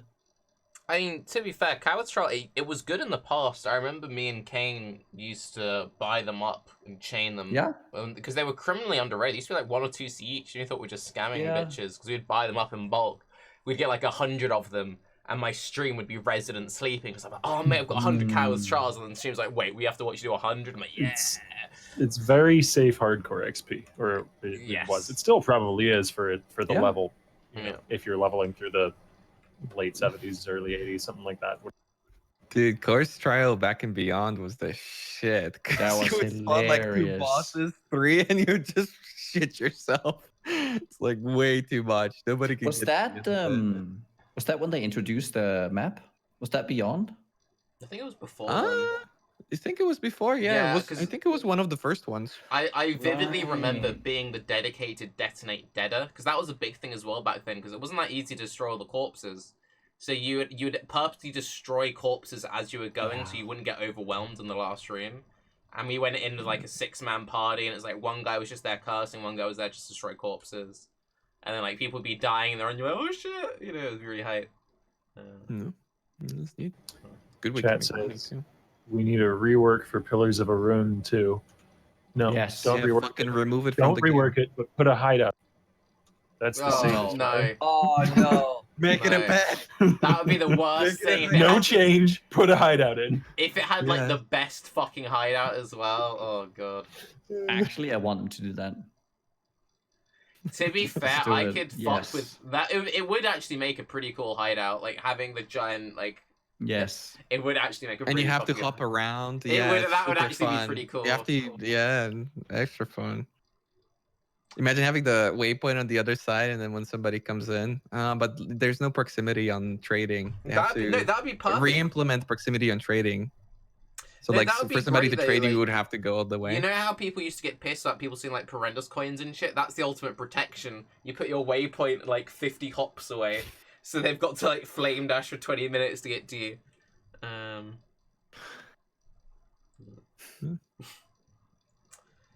Speaking of hideouts, I was actually rather frustrated with the implementation of the fungal hideout. It's a really nice hideout. It's like $36 or $37, and the shaper one is $20. Inconsistent pricing on the store pisses me off, man. Whoa. Is it like twice as large or something? The hideout? It's Is there a significant difference? Probably. larger, but like with the way that generation works and like how you make tile sets is kind of irrelevant. The only Isn't thing the shaper hideout tiny? the Like, shaper hideout Can is you make tiny. it bigger? No, Yeah. it's very small. But And it's that's why one you of should buy it, because it's OP, because the loading screen is like 1/5 of Exactly. the time. It's actually really good. The only thing which is unique about the fungal hideout is it has a very cool house. Like the house in it is sick. But the rest of it is just like an old tile set, and it's like the caterpillar stuff looks like reskinned Malachite. But I get really fucking pissed off by the inconsistent pricing on the store. Because it's fucking all over the place. It's like the pets are really bad. Like going back to pets. You know the little tiki pets, the little red guys, the blue eyes you see in Act 4? Those, I believe, are like 120 or 150 points on the store. But the Mystic version, which is a reskin, but has like custom like cosmetics and stuff, costs like 30 points. And looks a lot better because it's a newer one. And they've got lots of weird things like that where it's newer MTX being way cheaper than old MTX, and they ran inside this set of wings is like $40 and that set of wings is like $20, and it's shit pisses me off, man.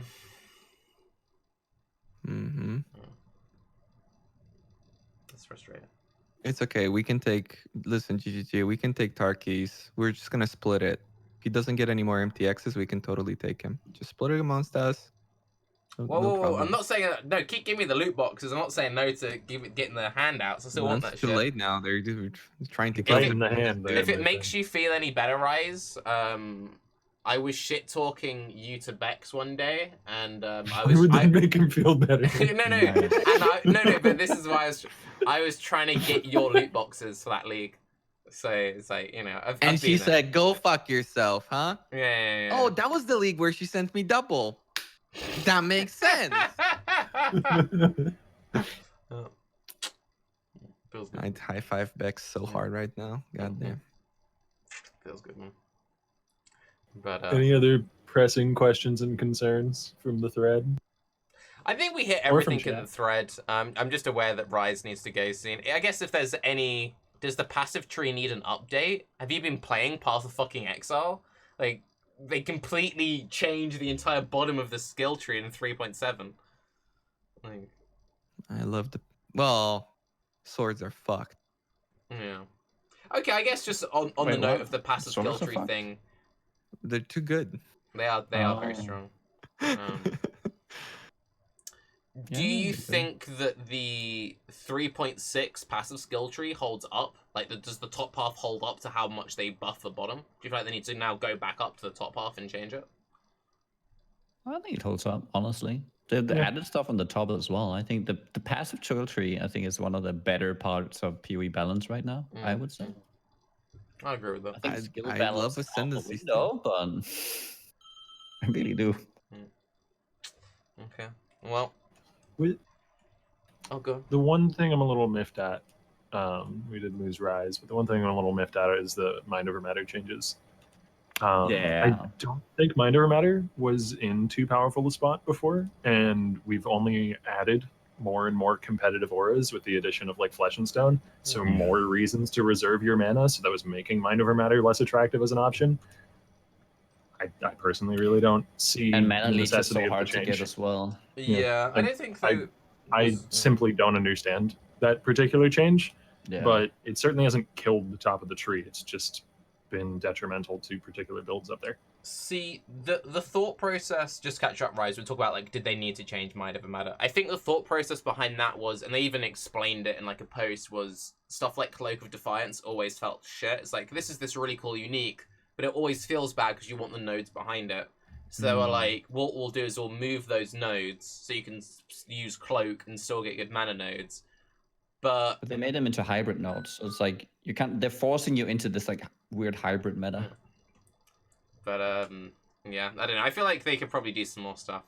And I think we should probably end when Raiz gets back. Otherwise, it's gonna be Raiz ding-donging every 13 seconds. God, I could go on balance right now for like another hour or two. God, I have so much. This. Fuck. No, this Revival of coffee talk. Okay. For the sake of Raiz's IRL, I think I'm good. You're good. Like, yeah. If you guys want to You're finish the subject, sure. Okay, Nagi, since you said that this balance thing, what is your pressing balance? Pressing balance is that it's not okay to have, because people are like, no, it's just that there isn't an there was like a whole Reddit post like just bring everything up to Cyclone. And my pressing issue with balance right now is that they keep forcing like one skill to be so much better than everything else. And I don't feel like I have a choice. And I haven't really felt a choice in PoE in skills generally for quite a while. It definitely helps, but Cyclone is just so much better. And it just you can't argue that it's not than every other melee skill. You can move with it. It has all the best mechanics for all the unhit things, for all the cast and crit things. It's just overall it like outshines almost any other ability in like everything except maybe single target, when you do like a fully juiced up like striking skill where you just then lose all the AoE at the same time. It's just the balance just isn't good. I don't know if you agree, but I feel like we're in a bad spot balance wise for for PoE in general. I'd say that we have a very good middle ground, like what Octavian talked about with Delve League. There's a very good standard, and I'd feel like most builds and most abilities now are a very good standard.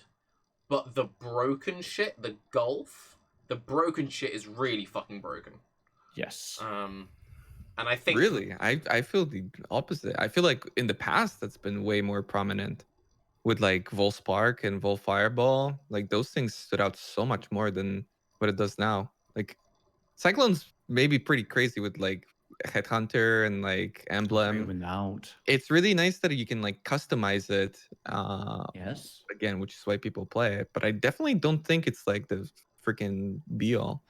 Like I watch Cyclone players play and I see people clear faster with sweep, and Bladestorm and all this sort of stuff. Like it really depends what we're talking about. And Bladestorm, the case of Bladestorm, is definitely better single target too.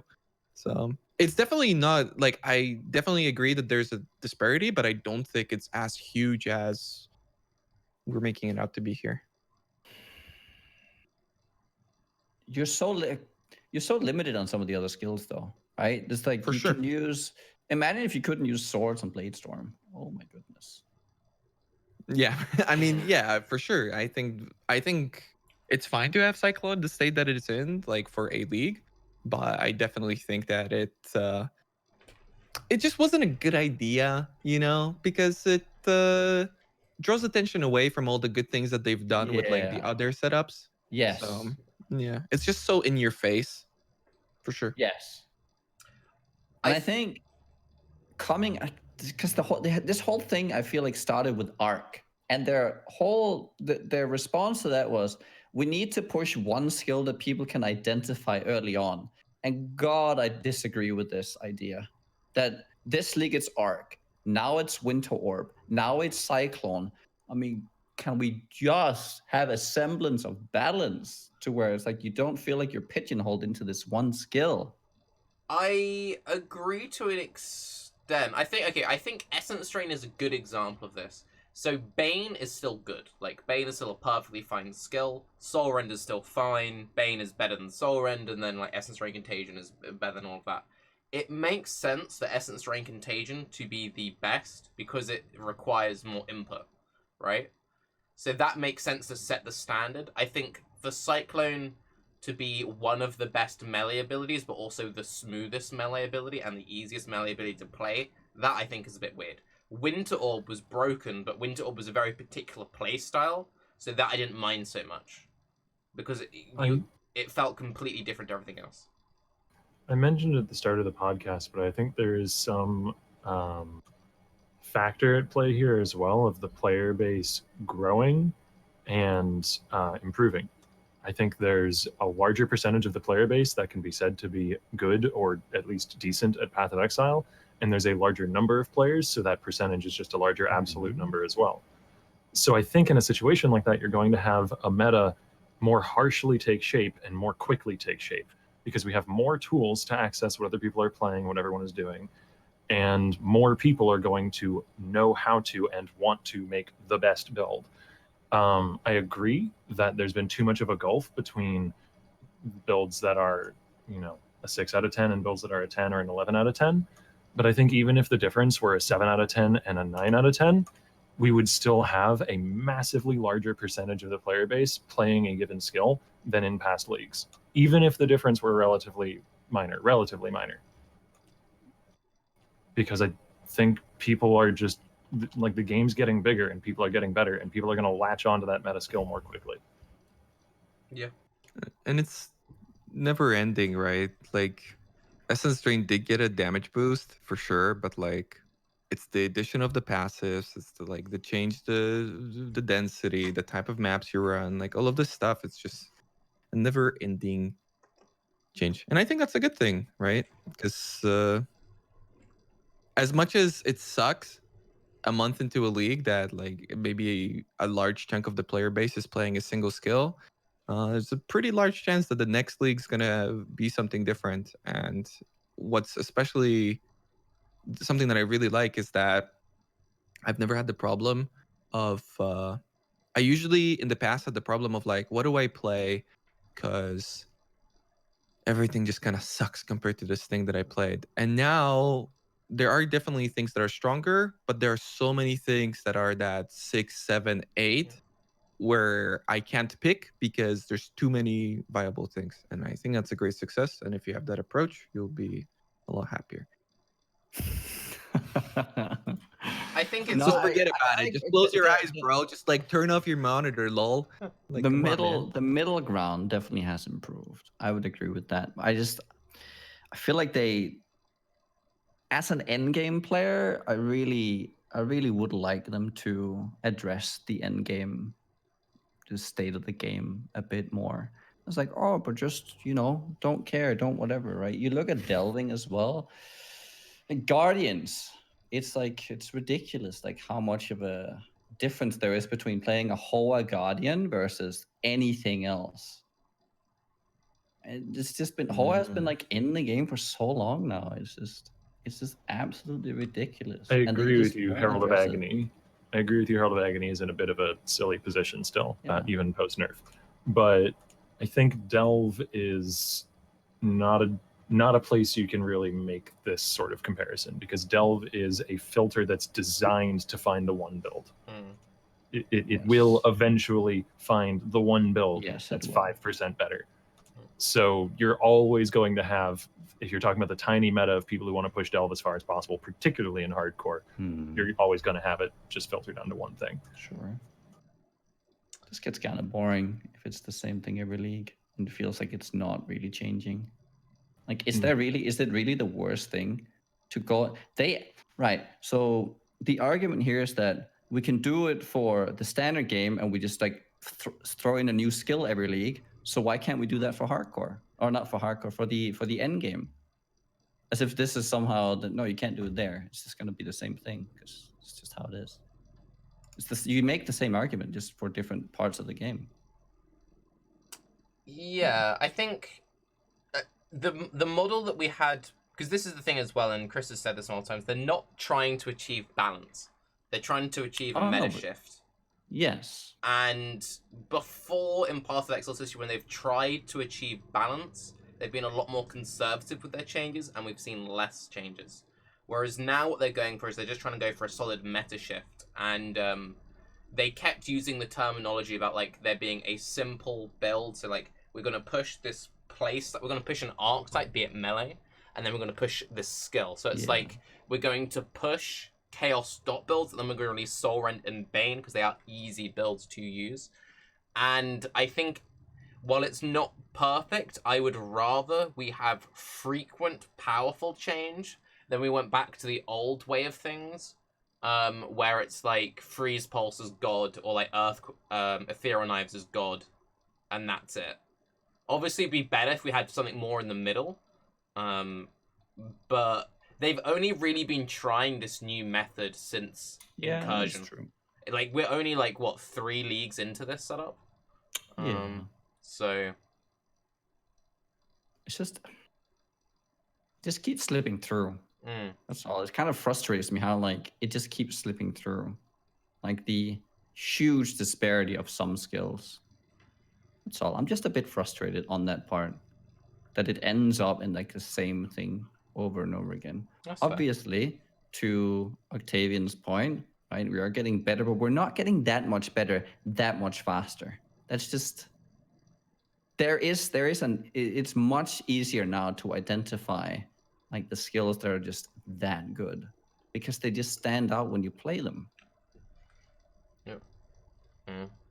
I think what we'll do is, since we're pushing 3 hours of Baeclast, the next episode we're gonna go full balance, and we'll let Noogie like go full big brain, full big brain. We have the same problem whenever I bring Carve on, where we'll have a like 3-hour discussion with Carve, and then 10 minutes from the end of like, right, so what do you think about Atlas? And he'll look at me like, what have you done? I could talk for 20 years on this. So you know. Anyway, I would like to thank everyone for coming on today. And I hope you guys enjoyed the Q&A side of things, and I'll try and do more Q&A stuff soon. Yeah, thanks, and I'll see you guys in 2 weeks. A lot of fun. We'll try and go more in depth. Sorry to cut you off. Don't pick up life nodes. They're a noob trap. What? What? Yeah.